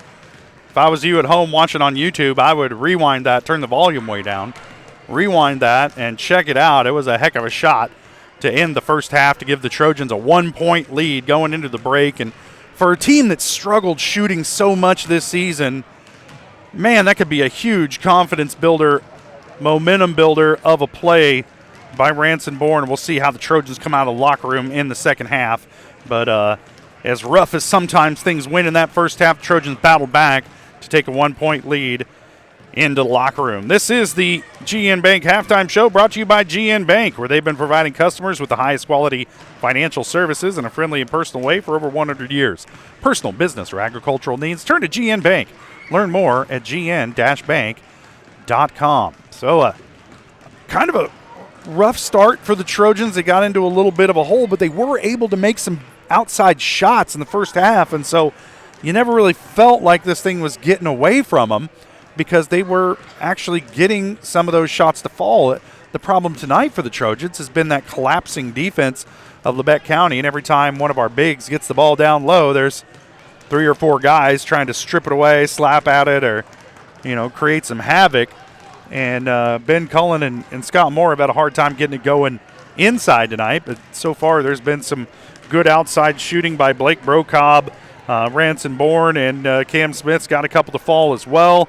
And the Trojans' offense is working well from the outside. Just got to, get the defense to extend out to that three-point line in order to buy some room down low for Scott Moore. And you got to get it to him when he can get to work a little bit faster and the defense doesn't have time to collapse. But I digress. That's our Eye on the Game, brought to you by Kennar Eye Care. As we take a look back at the first half, Kennar Eye Care is here to make sure you can see what you're looking at. Kennar Eye Care, with locations in Pittsburgh and Girard, is here to help their valued customers. Learn more at KennarEyeCare.com. Let's go ahead and take a look at some of the halftime stats, brought to you by B&B Excavating. The numbers don't lie, dirt's heavy. So trust the guys at B&B Excavating to move what needs moving, specializing in septic systems, waterline install and repair, driveways, rock hauling and leveling, all that stuff. Call B&B Excavating, 620-724-2735.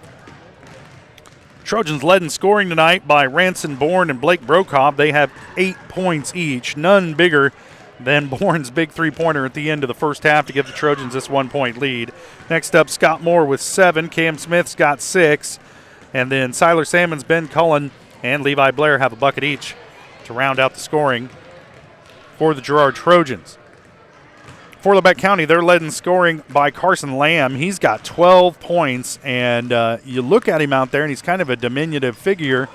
out on the floor. Not the biggest guy, not the most athletic looking, but man, he can play basketball.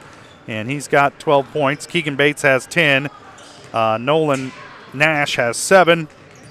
Colton Weil with 3. And Barrett Hestan with a bucket to round up the scoring for Labette County. We'll step away for a quick break. When we come back, second half action from here at Burlington Middle School. The Trojans and the Grizzlies in a dogfight. 1-point game at the half. You're watching Trojan basketball on Girard Sports Live.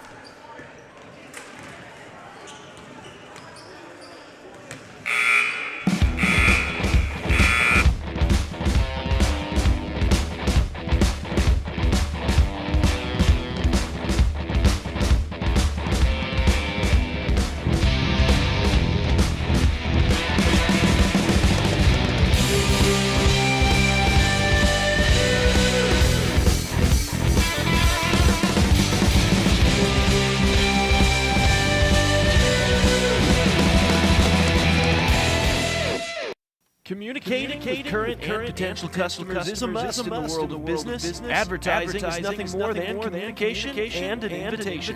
Look no further than Norris Advertising, offering a wide variety of services from billboards, radio across the 4 states, and digital ad services like CTV, YouTube, geofencing, streaming, and more beyond the local view. Looking to upgrade your storefront? Norris Advertising is your go-to for local digital sign sales. Norris Advertising, get your ads to work. Chicken Annie's of Girard is something to crow about. Their family-style restaurant continues the Southeast Kansas tradition with their specialty fried chicken, plus famous homemade onion rings, chicken and noodles, and so much more. And of course, their delicious homemade pies. Dine in or carry out available. Chicken Annie's of Girard has the best value, flavor, and service in the area. Stop in soon or call for catering. 620-724-4090. You've enjoyed life. Over the years, your community has become your passion, something you hope future generations get to experience, just as you have. That's why the Girard Area Community Foundation has worked hard to help fulfill charitable goals and inspire generosity, meeting the needs of the communities they serve. Creating a legacy fund with GACF ensures what you leave behind is an effective and lasting improvement in the community you love so dearly. Make plans to visit GirardAreaFoundation.com, preserving traditions for those who follow.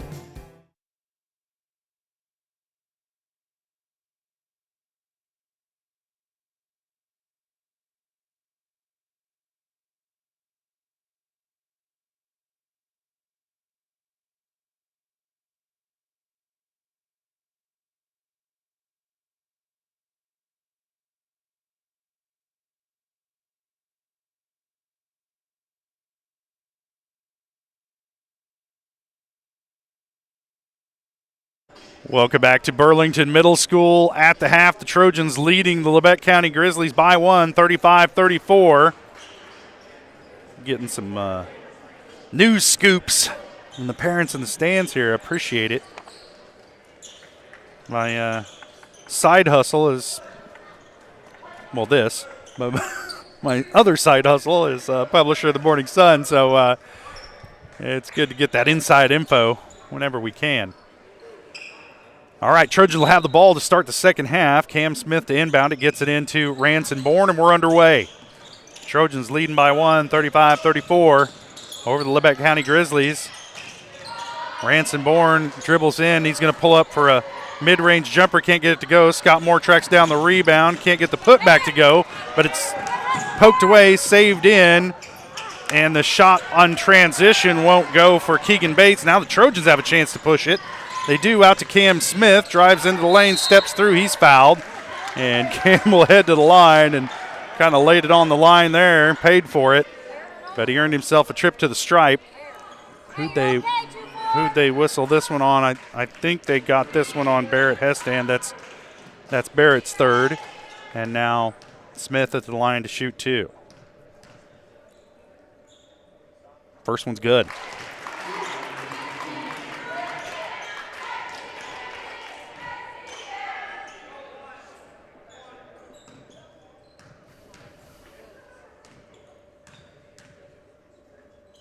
Smith's second shot is good as well. Hits them both. He's got 8 points. Trojans by 3. See if they can get a stop here and maybe create a little bit of breathing room between them and this Labette County team. Hestand with it out top of the key. He'll give it up to Bates. Driving in the lane. Nice fit dish, but it's blocked by Smith. Cam Smith using every bit of that 6'3" frame to get up there and get that one. Gets it over to Branson Bourne. Back up top to Salmons. Back over to Smith. He'll pull up for three. Feeling it. Didn't go. Bourne's put back no good. Rebound Salmons. And can't buy a foul. Seiler gets the rebound. Back to Bourne. Reverse layup is good. Oh, my goodness. 10 points for Ransom Bourne. Trojans by 5. Hestand with it. Gives it up. Back up top to Nash. He'll slow it down now. Bates with it at top of the key. Guarded by Bourne. He comes down the lane, and they're going to get Bourne for a reach-in foul. Slapping at the ball as Bates tried to go up with it. And they'll say it's, yeah, he was just dribbling into the lane. He wasn't trying a shot, so it's not a shooting foul. And Hestand will inbound from the baseline. In over the top, gets it to Bates, and we're back underway. Moore there to disrupt that shot. Cullen comes away with the rebound. Now Bourne with it across the timeline. Trojans looking to build on a 5-point lead. Back up top to Smith. Swings it around to Salmons. Back to Cullen on the wing. Down low, Smith was wide open under the bucket and just kept his momentum going to the outside. Scott Moore draws a foul under the bucket, and it's on Carson Lamb. That's his third. And Scott Moore will head to the line to shoot a pair. I was talking to Scott's dad during the break. Scott is next year bound for the University of Delaware. Going to be a Blue Hen, playing some tight end for their football squad there in Delaware. Said it's a beautiful campus. Had a great visit with the coach. And so Scott looking forward to some Division I football next year in Delaware. Hits the first. Second shot is on the way. Oh, won't go down. Cullen bobbled the rebound away, and Labette County comes away with it. 8 points for Moore. And there's going to be a foul on the shot attempt, and I think if both Smith and Moore had gone straight up and not slapped at the ball, they might have got away with that one. But it does draw the ire of the official, and Moore's going to pick up his second.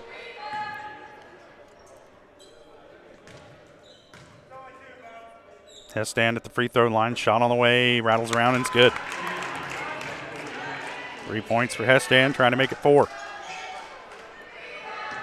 Trying to cut this Trojan lead down to 4. And it goes. 40-36. Trojans lead it. 6 minutes to play, third quarter. Pass ahead to Cullen on the wing. Bends in the middle of a triple team. Gives it back up to Cam Smith. Now they swing it around to Bourne. Open for three. Thought about it. Now he drives, and he's going to be fouled by Carson Lamb, and that's his fourth. So Lamb with a couple of quick fouls to start this third quarter. And Lamb will have to sit. Into the game is Camden Good, who saw quite a bit of action in that first half. He's got 2 fouls himself. Moore set to inbound it, running out of time, got to get it in, gets it into Bourne. Drives to the elbow, kicks to Cullen, over to Cam Smith, open for 3, pulls the trigger, no good. Rebound, Seiler Salmons, and his layup was good. And there's a timeout on the floor as Coach Argebright wants to talk it over with his squad. Trojans lead it by 6. It's a full timeout. We'll take it as well. You're watching Trojan basketball on Girard Sports Live. Our whole vision of becoming the 4-state agency was because we want to be able to grow with our clients, whether they have a lake house in Oklahoma, whether they're starting a business and expanding into Arkansas. We want to make sure that they're taken care of, whether it's home, auto, financial services, or even life insurance. We want to walk through the stages of life with our clients. That's the biggest part. That's what makes us different. Why settle for less than the best? Croc-Can's gigabit fiber optic internet is now available to Pittsburgh, Frontenac, and Fort Scott, and many rural areas in between. Croc-Can has the best speeds, the best reliability, the best service, the best support, and is overall the best value on all ultra-high-speed internet. If you want the best home internet connecting as many devices, all without equipment rentals, contracts, or overages, It is the time to switch to the best. It's time to switch to Croc-Can.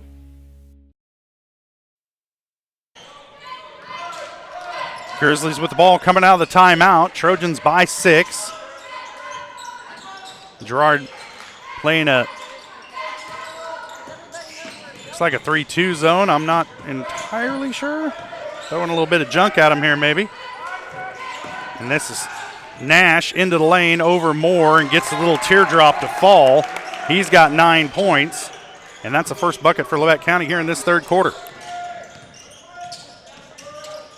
Smith, cross court to Cullen, into the corner to Salmons, back to Smith, driving, and they're going to get him for a charge. There's no way in the world that Nash was set, had his feet set on that play at all.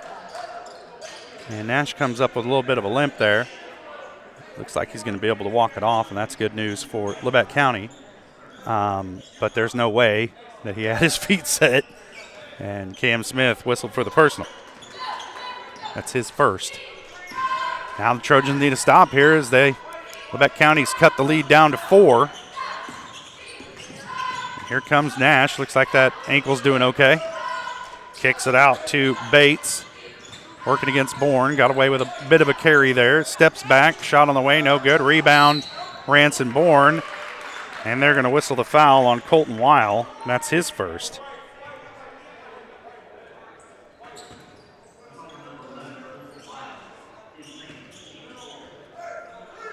Fourth team foul on Labette County.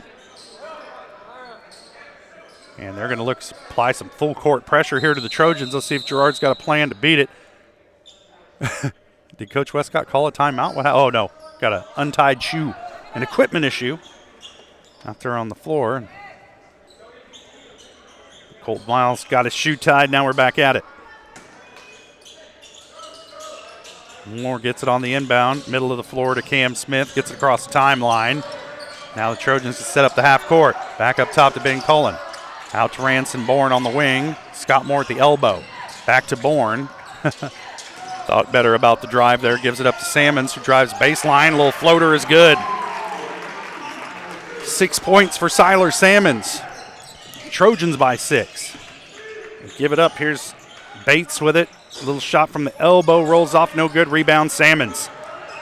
Bourne will handle it up the floor for the Trojans. Ahead to Ben Cullen.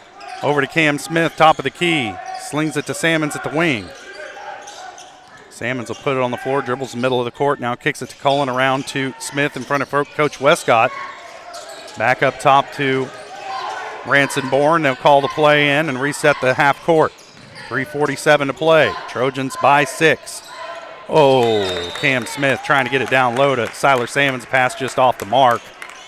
Looks like it might have slipped out of his hand a little bit there. And the Trojans turn it over. 3:43 to play, third quarter. They're up by 6. They were trying to push it to 8 or maybe 9. Instead, they got to get a stop here. Keep Labette County at arm's length. Almost a walk there by Weil. Dribbles to the elbow. He'll give it up to Keegan Bates. Now Hestand with it. Elevates. Shot over Cullen. No good. And they're going to say it was last touch by Siler Salmons. Battling for rebound position with Camden Good. It'll stay with Labette County. 3:21 to play, third quarter. Trojans led it by 1 at the half. They're up by 6 now. Bates to inbound, gets it in over the top to Stieg. That bounce pass into the traffic was tipped away, and we saw it quite a bit in the girls' game. It's just, you don't want to bounce pass into somewhere where there's 6 different defenders. I guess 5 different defenders. Blair comes away with the loose ball. Trojans have it back.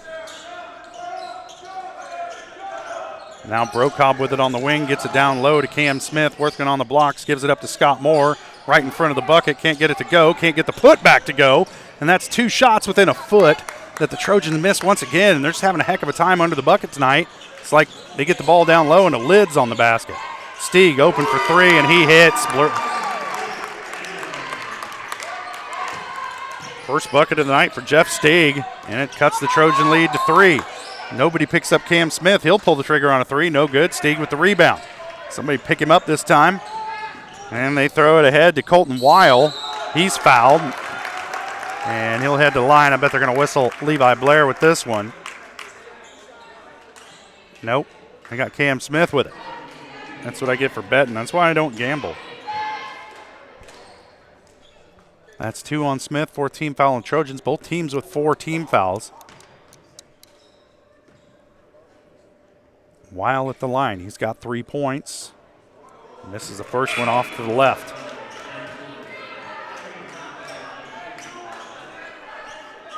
Weil 1 for 3 from the stripe.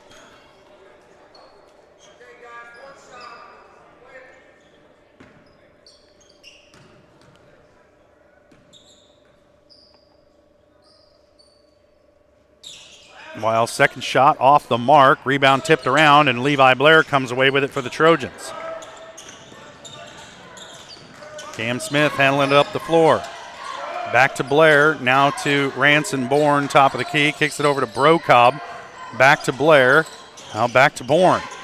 They work it around the perimeter. Do the Trojans, and Ben Cullen really the only player with size out there on the floor right now. I guess Cam Smith's about 6'3". He has it stolen away, trying for the shot attempt, and Maddox Dewey comes away with it. Back to Stieg in the corner. Kicks it back out. Three-pointer on the way from Colton Weil off the back iron. No good. Rebound comes down to Dewey, and he's fouled on the floor, and the Trojans just not a whole bunch of size out there on the floor right now. And that one just seemed to find an area of the floor where there were no white jerseys. And so now Maddox Dewey at the line, because that was the 5th team foul on the Trojans, and that one was whistled on Cullen. That's his 3rd.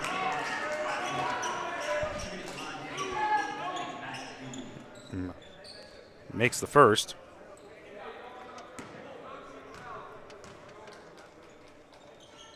Second one on the way, no good off the back iron. Rebound, Scott Moore just checked back into the game. Blair will handle it up the floor. Top of the key to Salmons. Now Brocobb with it. Blake gets it in the corner to Blair. Down low to Scott Moore. Off the glass. No good. Scott gets it back. Takes a dribble off the glass and good.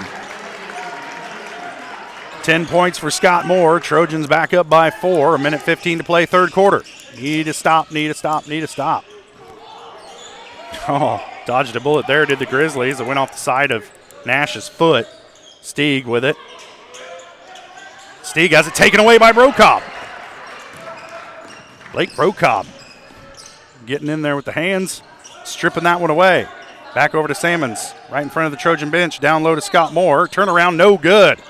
Moore's just really having a hard time getting him to fall under the bucket tonight on the first attempt. 3-pointer on the way, no good. Rebound Moore. Scott gives it up to Siler Salmons, looking to push. He does with the dribble. Kicks it in the corner to Brocobb. Blake looking for help.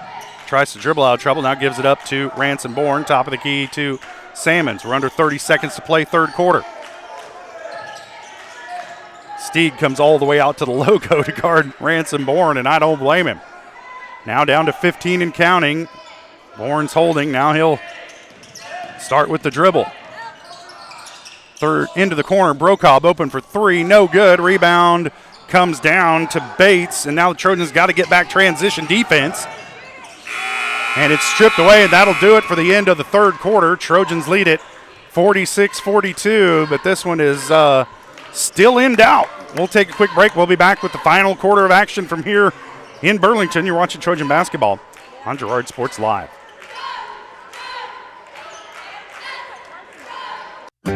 A partner in your fields and in your success. That's what you get with Murphy Seed. Channel seedsman Matt Murphy knows your fields and can recommend the elite seed products designed to perform in your area, maximizing the profitability of every acre. With Murphy Seed, you'll get year-round, hands-on, customized service. To learn more, call Murphy Seed at 620-249-6419. Your partner at every stage. Matt Murphy and Murphy Seed. When it comes to your health care, you have a choice. Choose to stay local. Choose Girard Medical Center. For over 100 years, Girard Medical Center has been a part of the community and they work every day to meet the healthcare needs of those they serve.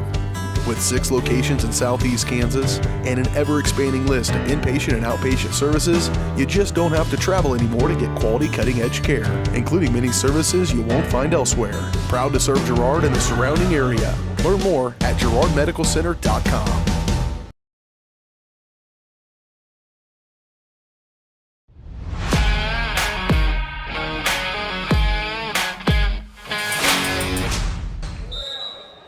Welcome back to Burlington Middle School, getting set for the fourth quarter. We're underway. Labette County with the ball to start the period. As Bates will give it up to Nash, guarded by Harrison Burke out beyond the three-point line. Nash will drive down the lane, tries to dish. Too many hands in there, and Siler Salmons comes away with it off the turnover. And then the Trojans give it right back to Labette County. And they're going to whistle, I believe, Salmons with the foul against Camden Good, and something good, something bad. Something good, something bad. The Trojans come away with a turnover, give it right back, and then commit a foul. And now Camden Good at the line to shoot 2 for Labette County. He hits the first.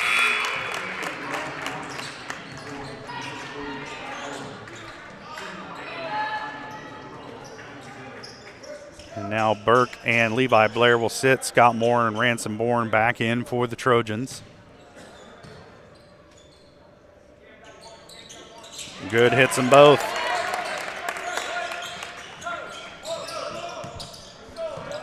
Bourne handling up the floor for Girard. They get it to Siler Salmons. Now Brocobb on the run, off the glass and good. Again, right place, right time for Blake Brocobb. Streak into the bucket, and Trojan lead back to 4. Keegan Bates with it, working against Ransom Bourne. 3-point bucket on the way for Hestand, and it's good. Trojan lead down to 1. Timeout on the floor, 30-second timeout. We'll stay right here. And man, oh man, it just seems like this year whenever the Trojans' opponents need a big 3-point bucket to get back in the game, they get it. And it's happened here again against Labette County. And man, you look back at that third quarter, if the Trojans could have got, I don't know, just about any of those inside shots to fall, they'd be up by double digits right now. But it's just been tough sledding under that bucket tonight for the Trojans, and a lot to do with this defensive performance by Labette County. And they're slapping and grabbing and poking at that ball, and the Trojans just having a hard time securing the possession, especially after the entry pass. And we got a 1-point game on our hands. But you think if you're Girard, you've gotten the better of this one so far. You just keep doing what you're doing. Ransom Bourne up top to Cam Smith around. Salmons with it now. Looking down low for Cam Smith. Into the lane. Flop. And Smith gets the shot to fall as nobody was fooled by Nash hitting the floor there. 10 points for Cam Smith. Little floater. Nice shot by Keegan Bates to answer back. He's got 12. That's his first bucket of the second half after scoring 10 in the first. You got to pick him up coming down the floor if you're the Trojans. Can't let him get into the lane and get an easy jumper. And now a turnover by Girard coming back the other way is Hestand. Now he almost loses it. Ends up in the hands of Bates. Now they get it down low. Back up top to Nash. Back over to Hestand. He just hit a three-pointer from that spot, so Scott Moore honoring that. Switches with Cullen. And they'll back it out as Bates will reset the half-court offense for Labette County. Shot clock's at 10 and counting. They try to get it into Hestand, and it will stay with Labette County. Try to force that entry pass in there at about hip level. And a lot of Trojans got hands in there. I think Cullen got a piece of it. Knocked it out of bounds. Now Nash to inbound. Gets it into Bates. Three-pointer on the way. Off the mark. Rebound tipped around and in. I think you might credit that tip into Cam Smith because he got a hand on it. I don't know who we credit that bucket to. Go ahead and give it to Good. Trojans with it on the offensive end. Bourne with it, going to drive from the wing into traffic. And there's going to be a blocking foul called as he collided with two different Grizzly defenders. And the Labette County crowd to my right doesn't like that call one little bit. Whistle that one on good. That's his third. Into Bourne, far side, now up top to Cam Smith, middle of the lane to Scott Moore, puts it on the floor. Down low, finds Siler Sammons, and a good look by Moore to find Sammons. He's got 8, and the Trojans back up by 1. Nip and tuck tonight for the Trojan boys and the Trojan girls. Driving in is Hestand. He manages to get it away to Nash, drives down the lane, finger roll. Oh, my goodness. That must have been a foul with the body if you're calling more for that one, because the block on the ball was clean. And Nash gets up holding his nose. May have taken a little shot there. I don't see any blood from here. I think he's probably okay.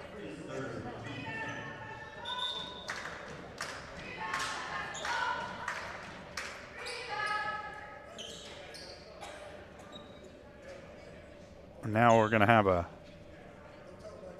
timeout. He's going to have to shoot free throws. I don't think you can have someone else shoot his free throws.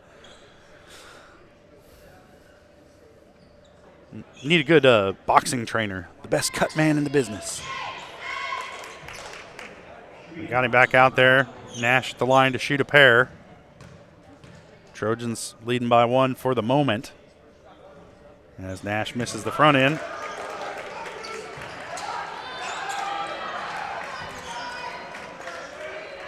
Trojans outscored the Grizzlies 12-7 in that third quarter. Trying to keep that going here in the fourth. Misses both, and the rebound comes down to Siler Sammons. Bourne handles it across the timeline for Girard. Cullen with it way up top. His pass deflected, ends up with Scott Moore, not the worst place it could go. Moore gets the bucket and the foul on Barrett Hestand. He's got 4. And Scott Moore will head to the line to try and complete the old-fashioned three-point play. Pushes the Trojan lead to 3.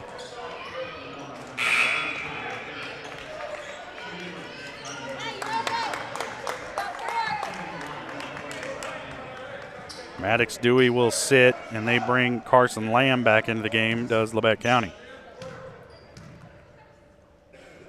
Lamb had 12 points in the first half. He's yet to score here in the second. Good, tracks down the miss on the free throw from Moore. And Trojans with a 3-point lead, under 5 minutes to play in the game. Nolan Nash with it on the wing, kicks it up top to Camden Good. Now Keegan Bates with it. Back to Hestand. Down the lane into Scott Moore. And the bucket's good. The degree of difficulty off the charts. And Hestand with 11 points tonight. Over the top to Moore. He's fouled under the bucket. I think they're going to whistle this one on Bates. That'll be his second. And it is. And it'll send Moore to the line to shoot a pair. And these free throws are big coming down the stretch for the Trojans.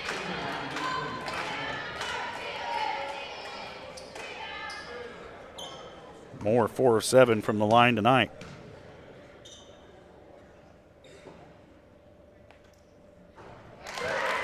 Make that 5 of 8.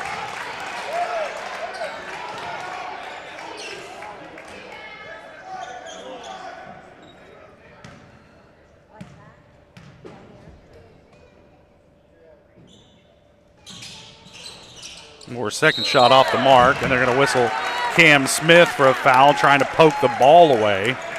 Wasn't much of one, and that'll be 3 on Cam.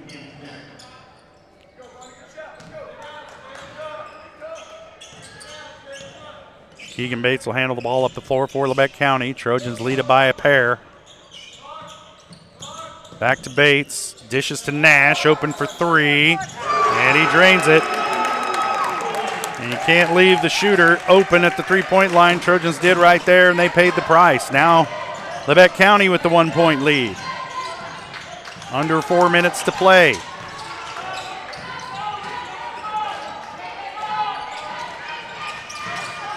Cullen with it up top, gives it up to Bourne. Thought about a three, now he'll dribble it back out, gives it up to Cam Smith, top of the key. Around on the opposite wing to Salmons, back up top to Ranson Bourne. Now Cullen with it in front of the Trojan bench. Lob over the top to Scott Moore, and he has it off the glass and good. Nice find by Cam Smith, good touch on that pass to get it to Moore. Now the Trojans with the 1-point lead.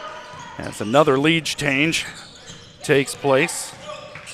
Bates with it up top, gives it up to Nash.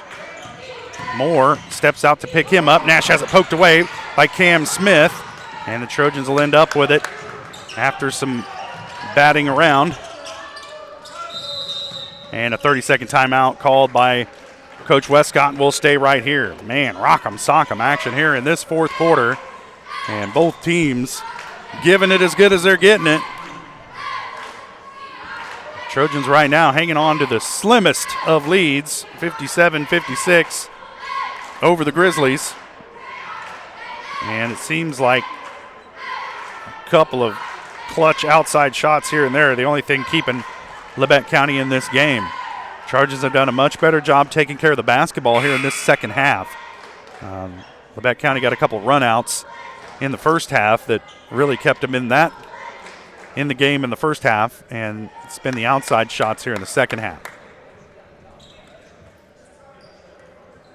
Trojans finally got a gimme layup on the inside to go down without any drama, as Cam Smith found Scott Moore wide open under the bucket.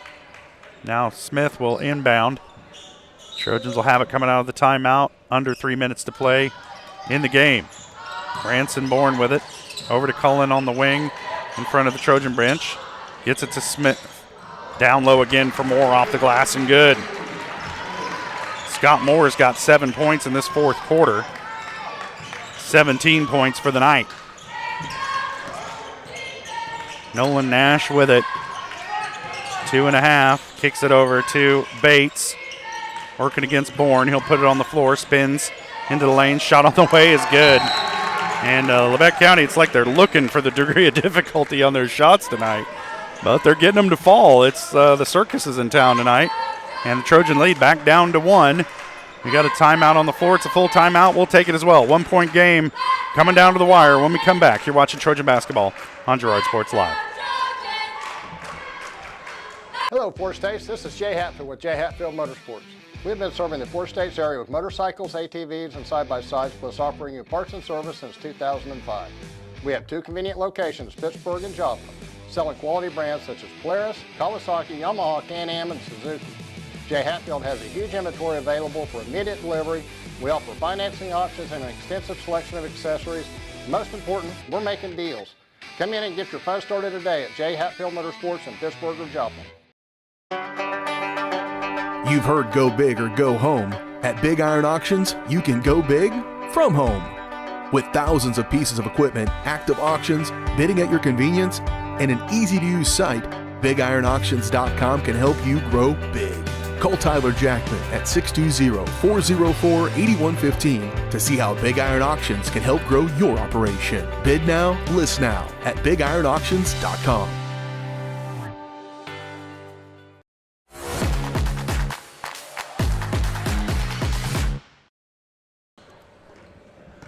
Back underway, 2:23 to play. Trojans hanging on to a 1-point lead over the Labette County Grizzlies.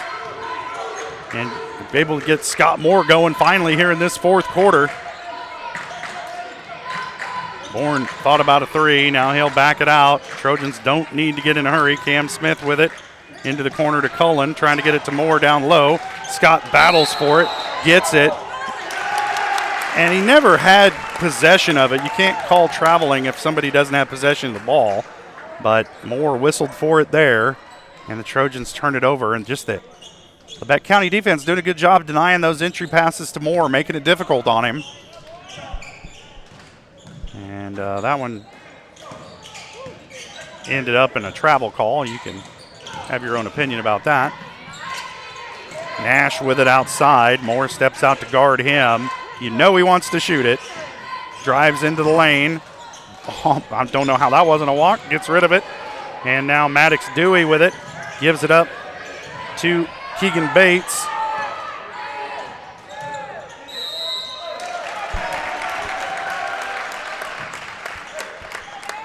And Hesstand is fouled under the bucket. That's all I'm going to say about that. And he heads to the line to shoot a pair. They're going to whistle that one on Cam Smith. That's his third. Or I'm sorry, whistle on Siler Salmons. That's his third.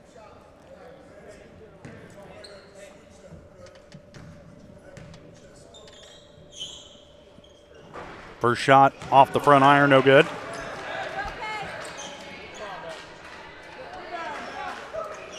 Hesstand with a chance to tie it now.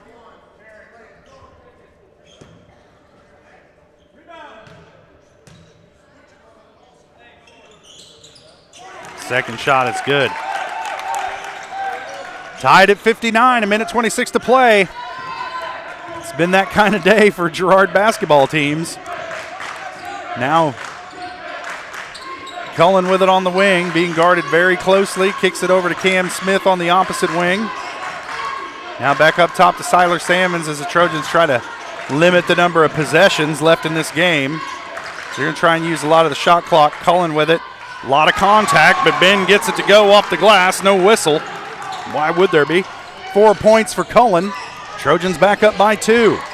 Under a minute. Nash with it. A lot of shooters on this Labette County team. A lot of dribble penetrators as well.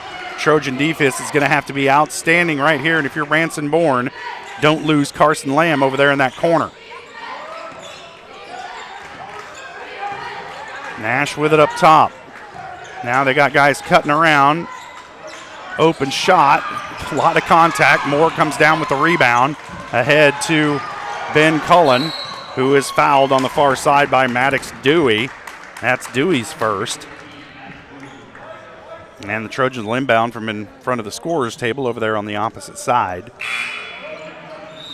And Coach Westcott wants a timeout to talk things over with his squad. I believe it's a full timeout.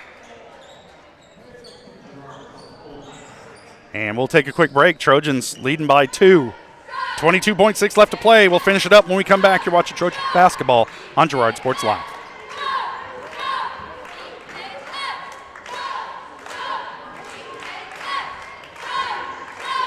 You've enjoyed life. Over the years, your community has become your passion, something you hope future generations get to experience, just as you have. That's why the Girard Area Community Foundation has worked hard to help fulfill charitable goals and inspire generosity, meeting the needs of the communities they serve. Creating a legacy fund with GACF ensures what you leave behind is an effective and lasting improvement in the community you love so dearly. Make plans to visit GirardAreaFoundation.com, preserving traditions for those who follow.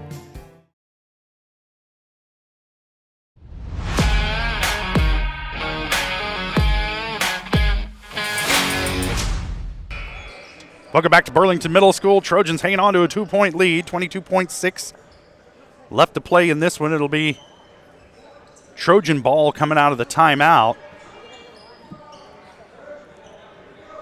Man, free throws down the stretch here. You think that the Trojans are going to end up having to make some down the stretch to hold Labette County at bay. Cullen will inbound it. Coach Westcott's got to get off the court. There we go. And now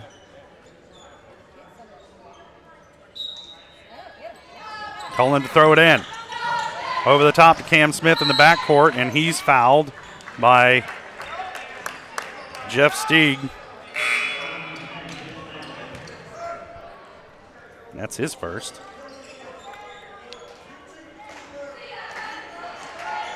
Now Cam Smith at the free throw line with some big ones right here for the Trojans. 21.1 left to play. And if Smith makes both of these, it's a 2-possession game and it gets much more difficult for Labette County. If not, he leaves the door open. Hits the first. No big deal. Looked pretty laid back shooting that one. Just going to the store to get a loaf of bread.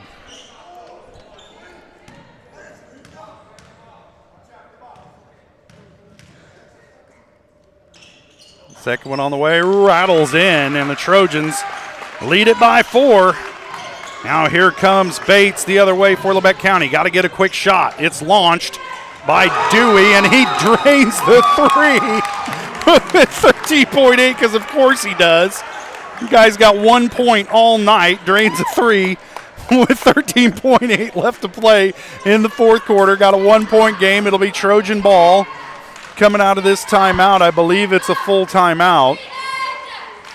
I think. There's some questionable hand signals going on over there from the official. Is it a full timeout or 30?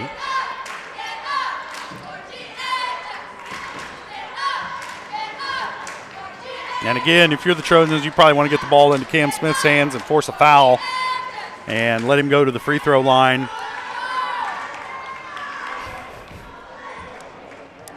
Maddox Dewey was 1 for 2 from the free throw line, did not attempt or did not make a shot in the first half, has not made a field goal all night, and just drained that three to cut the lead to 1 with 13.8 seconds left to play. And I don't know. It seems to me like that sort of stuff happens to the Trojans all the time. Like at least once a week. Oh.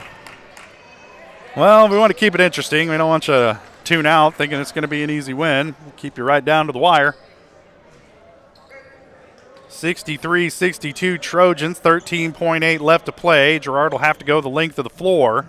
And Coach Westcott probably just drew something up coming out of the timeout. We'll see if the boys can execute it here. Siler Salmons to inbound for Girard. And if you're Labette County, you want to double team Cam Smith. They get it to him, and he is fouled. 12.7. Labette County crowd wanted a jump ball. This is not jump ball time. And Smith will head to the line.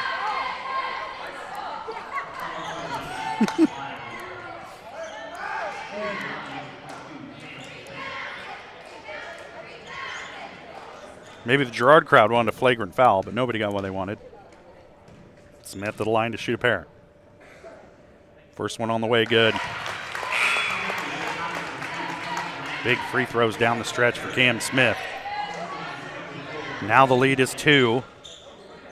Man, you got to guard the three-point shooters coming down the floor of this next possession for Labette County. Smith rattles it in. It was almost like his last time at the line. First one, nothing but net. Second one, everything involved in the bucket, but it goes down. And now there's another timeout on the floor as Labette County, or excuse me, I think Coach Westcott called it. It's a full timeout. We'll take it as well. We'll be back. 12.7. Down to the wire. When we come back, you're watching Trojan basketball on Girard Sports Live.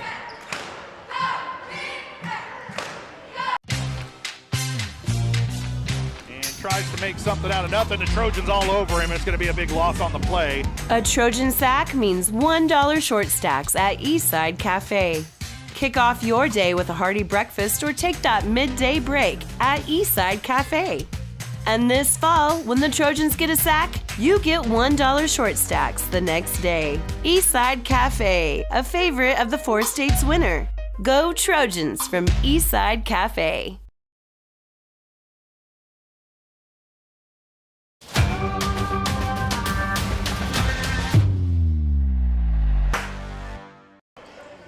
Welcome back to Burlington Middle School. 12.7 seconds remaining. Trojans lead it.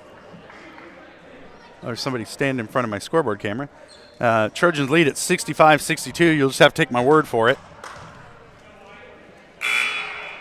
It's somebody's grandma. She's very into the game, and I'm not going to talk to her. I'm just going to let her stand there. Trojans lead at 65-62. 12.7 left to play. Girard with the ball coming out of the timeout. Or I'm sorry, Labette County with the ball coming out of the timeout. Trojans set their defense during the timeout. And I talked to Coach Argabright, and I said, did you know you're undefeated against Crawford County this year? And he kind of laughed and said, well, I wish we could play all of our games there. Long shot on the way from Lamb. Missed everything. It's out of bounds. It'll be Trojan ball, 7.1 left to play. And, again, you want to try and get this ball in the hands of Cam Smith so he can go to the free throw line. He's 6 for 6 from the stripe in the second half. And if you're Labette County, you want to keep Cam Smith from getting the ball. They get it into Ransom Bourne. And he falls down and turns it over to Labette County. Oh, man, the drama does not stop in this one. This game refuses to be boring. So now Labette County ball inbounding, down by 3. 5.5 to play. Coach Westcott calls a timeout to try and set the defense once again, and Labette County wondering if he can, and he can, and he did. The officials are like, yeah, you can call a timeout. So we got a timeout. I don't know if it's a full or a 30, but man, I feel afraid to leave this gym for 10 seconds. It's a full timeout. We'll just stay right here. Man, oh man. So the Trojans on the inbound play get it to Ransom Bourne, but his momentum and maybe some sweat or perspiration over there right in front of that Labette County bench caused him to lose his footing, and he slips and falls out of bounds, and that turns it back over to Labette County, and now it's a one-possession game, and Labette County with the ball with 5.5. That's a lot of time, a veritable eternity if you're a defender trying to get a stop here. You think if you're Labette County, you want to get the ball into the hands of Nash. Well, I don't know. They got 3 or 4 guys who can make that outside shot and have proven it thus far, including Maddox Dewey, who drained his only shot was a 3 to cut the lead to 1 here just earlier. So if you're the Trojans, I think you just guard everybody. A 2-pointer doesn't kill you, it doesn't help you, but you can get out of here surrendering a 2-point bucket that takes 5 seconds to occur. You don't want to give up anything quick if you're Girard, and you certainly don't want to give up a 3-point bucket or a 3-point play with a foul. We'll see what happens. 5.5 left to play. This game is not lacking in suspense. Bates to inbound for Labette County out of the timeout. Looking. Gets another. It's picked off by Siler Sammons. He hoists it off the roof. And if it hadn't hit the roof, this game would be over, the ceiling, excuse me. But that turns it back over to Labette County with 3 seconds left. Just got too much air on it. If he'd have just chucked it down to the other end of the floor, this game would be over. My, oh my, the Trojans have had a couple chances to just put this one to bed, and they can't seem to get it done. They'll get it in, and then it's off the hands of Maddox Dewey, and that turns it back over to the Trojans with 1.2. Oh, my goodness. Heartbreaker for Dewey. He was open, too. He probably started thinking about the shot before he caught the pass. Oh, just didn't haul it in. And, you know, you're happy to see the Trojans come away with a victory here, and they will. But, man, your heart goes out to Maddox Dewey because he was open. If he'd have caught that pass, he might have been able to launch the game-winning shot, but not the case as Ben Cullen able to dribble it out, and the Trojans win it 65-62. Man, oh, man, what a game. Whew. Man, oh, man, let's get our blood pressure back under control here. The heart rate down a little bit. Whew. All right, we'll step away for a minute. We'll come back and fire up the Eastside Cafe post-game show. Trojans win it 65-62 over the Labette County Grizzlies. The first win of the year by a Crawford County team over Labette County belongs to the Girard Trojans. We'll take a quick break. We'll be back. You're watching Trojan Basketball on Girard Sports Live.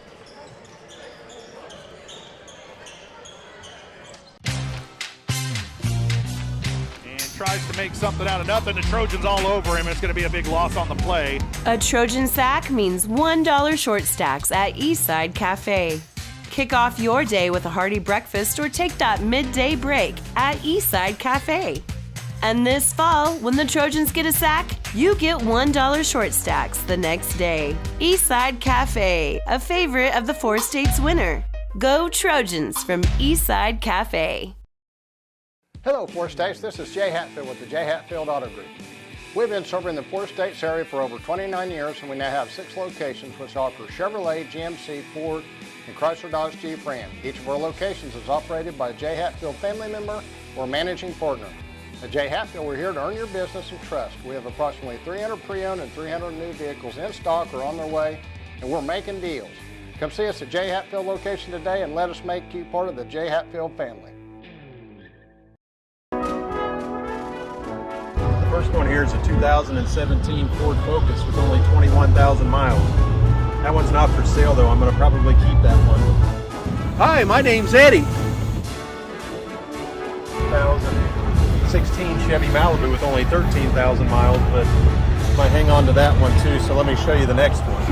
Ford F-150, but that one's going to stay with me too. So let's go down to the next one here. Hi, I'm Eddie. 2017 F-150, so we have 3 of them. I could probably let that one go.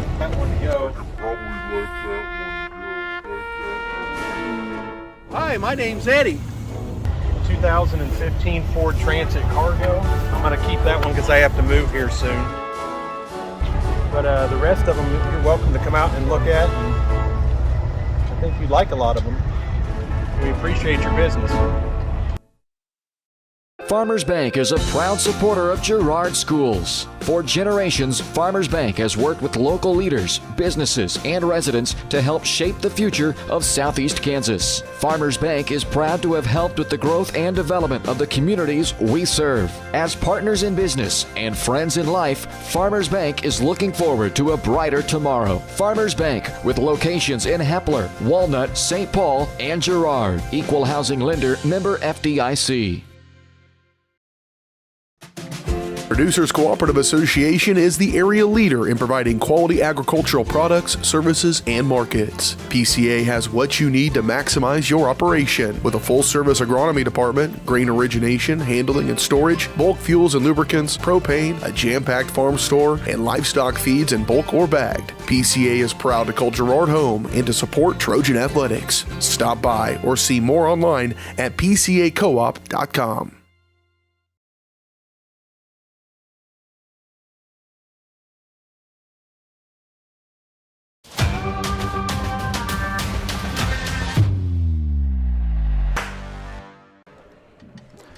Welcome back to Burlington Middle School. Trojans come out with a dramatic win over the Labette County Grizzlies tonight, 65-62, in a game that just refused to be boring. This is the Eastside Cafe postgame show brought to you by the Eastside Cafe. Experience the best breakfast in all of Crawford County 6 days a week at 120 South Ozark Street in Girard. Proud supporters of Trojan athletics. Trojans led it by 1 at the half, 35-34, after a dramatic buzzer beating three-point shot by Ranson Bourne to give them that narrow lead heading into the half. And then the Trojans outscored Labette County 12-7 in the third quarter, and a good thing they did because the Grizzlies outscored the Trojans by 1 in the fourth quarter to trim that lead even more. And I don't know, my math's probably messed up, but the Trojans win it 65-62 over Labette County. Let's go ahead and take a look at some of the final stats for the game. First, for Labette County, they were led in scoring by Keegan Bates. He finished with 14 points, 10 of those in the first half. Carson Lamb had 12, all of those in the first half. Trojans did a great job on him in the second half. Nolan Nash finished with 12. Barrett Hestand had 10, 8 of those coming in the second half. And then Maddox Dewey and Camden Good finished with 4 points each. And Colton Weil and Jet Steig finished with 3 points each, around at the scoring for Labette County. For the Trojans, they were led in scoring by Scott Moore, He had 17. Cam Smith had 14. Ranson Bourne and Blake Brocobb added 10 points each, and one of the better scoring nights for Brocobb for the entire season. So they needed him tonight, and he came through. Siler Sammons finished with 8. Ben Cullen finished with 4, and one of those a big bucket in the fourth quarter to kind of keep Labette County at a distance. And Levi Blair finished with 2. He was 2 for 2 from the free throw line. And that's all the scoring tonight for the Girard Trojans. And we've got to come up with our player of the game, man. And I think even though he didn't lead the team in scoring, Cam Smith's free throw shooting in that second half just kind of put the game to bed. He was 6 of 6 from the charity stripe for the night, 4 for 4 in that fourth quarter. So tonight, our player of the game, Cam Smith, our player of the game, brought to you by Evans Motors. Get the keys to your next ride with a stop at Evans Motors. Nate and Eddie have decades of experience getting folks into the right car, truck, van, or SUV that's right for them and their family. Stop by and see them at the intersection of Highways 69 and 400 just south of Pittsburgh, or see their full selection online at evansmotors.net. Well, we'll see if Coach Westcott's going to make it out of the locker room to climb up here and talk to us tonight. Man, he's made it up here to talk to us after couple of gut-wrenching losses. I would hope that he could make it after this win tonight. Here he comes. We'll just keep it right here rather than go into a extended break. The Trojans with the big win tonight over Labette County, and I mentioned earlier that the Trojans are the first Crawford County team to log a win over Labette County this season. And here he comes. You can see him on camera. All right. Well, Coach, that was a chomping aspirin and antacid sort of game, but you guys came out on top and just refused to be boring down the stretch. I'm proud of the guys. Oh, hold on. Let me turn you up here. There you go. You got me now? Yeah, I got you. That's probably too loud. Yeah. Hey, proud of the guys. They kept working. That first quarter was pretty rough. They got out and we gave up a bunch of transition baskets. Either we didn't get enough guys back or we turned the ball over and they had some runouts. So that first quarter really hurt us. But you got to give the guys credit. They kept battling and we were able to slow their transition down a little bit, quit turning the ball over a lot. That was a big part of it. But, they got a good team. They get out and run and they make it tough and they can shoot the three pretty well. So just proud of our guys, keep battling the way we did. We found Scotty there in the fourth quarter, got the high-low going pretty well with him. So that's always good to see. And then Cam Smith with his free throw shooting 6 for 6 in the second half. Kid's got a great stroke. He shoots the ball extremely well. Guys, we tried to get him the ball, especially after he hit the first two, tried to get him the ball there. And he knocked him down in the crunch there, which is a good thing he did. That kid come down and hit a big three from pretty deep. I don't know how far he was behind the arc, but he hit a deep one out there. So, first shot he made all night. Well, I laughed about that pretty hard. They banked 2 threes in the first half. Yep. And we hit a three-quarter. So it all turns around, and those kind of things happen. But, pleased with the guys right now. They're playing hard. I think we're getting better. We just got to keep plugging along. We're not far off from doing a lot of things well, but we got to continue to work on our consistency. So, am I the only one who doesn't understand this bracket real well? When do you guys play again? We play tomorrow at 4:45. 4:45, and is that here or we will be right here in this gym again? Okay, tomorrow, all right. Well, that's good news. The girls are going to play at noon. Oh yeah, you get another nice long day in Burlington. Yeah. Well, I'm just starting to grow on me. I might go home with a special glow. There you go. Yeah. There you go. Yeah. All right. Well, Coach, thanks for joining us. And do you know who you play tomorrow? Yeah, working we will on this see bracket here. Who just beat Independence tonight? We just watched a little bit. Was it Sabetha? Sabetha. We will see Sabetha. Okay. I did not watch much of them. Coaches have got some scouts on them, and it'll be obviously it's going to be a late one tonight. It's already past my bedtime, but we'll get home and get to work and get back up here tomorrow. So, and all right, Coach. Hopefully finish this thing off well. I'll let you get to your homework then. Yeah. Congratulations on the win. That's head coach Rod Westcott of the Girard Trojans. They come out tonight on top in dramatic fashion, 65-62 over the Labette County Grizzlies. And back in action tomorrow against Sabetha. And then next week, it doesn't let up this time of year. The Trojans will welcome in Fort Scott on Tuesday night, the 28th, and then Friday night, homecoming against Colgan. So at least a home stand for the Trojans coming up next week. Will be in the friendly confines of Ted R. Taylor. A much better commute for yours truly, but some tough games coming up for the Trojans against Fort Scott, who's kind of having a down year, but they play in a tough league and they play a lot of tough opponents, so they'll probably give the Trojans a run for their money. And then Colgan, you throw the records out the window for that game. It's going to be a dogfight no matter what, anytime those two schools meet. In anything, backgammon, checkers, arm wrestling, you name it. And so we look forward to that one, and that's going to be homecoming night. We'll have all those festivities for you as well here on Girard Sports Live. But I think that's going to do it for us. We're going to try and get out of here before they turn the lights out on us here in Burlington. The Trojans come out with a dramatic 65-62 win over the Labette County Grizzlies.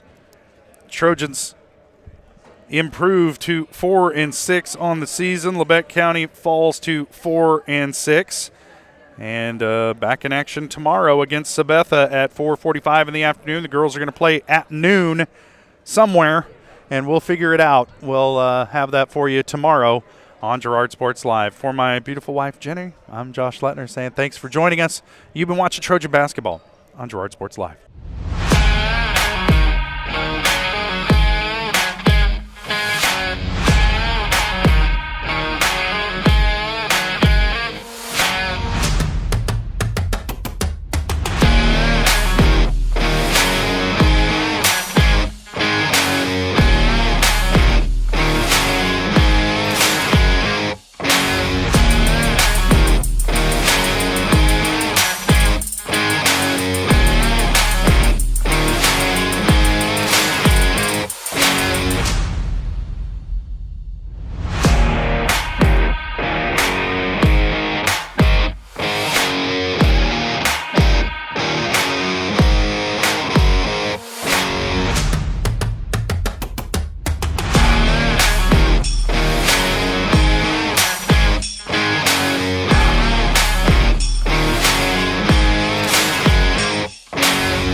Thanks for watching. From the gridiron to the hardcourt, the pitch to the mat, don't miss any of the action. We're there with live, local sports coverage at VarsitySportsLive.com.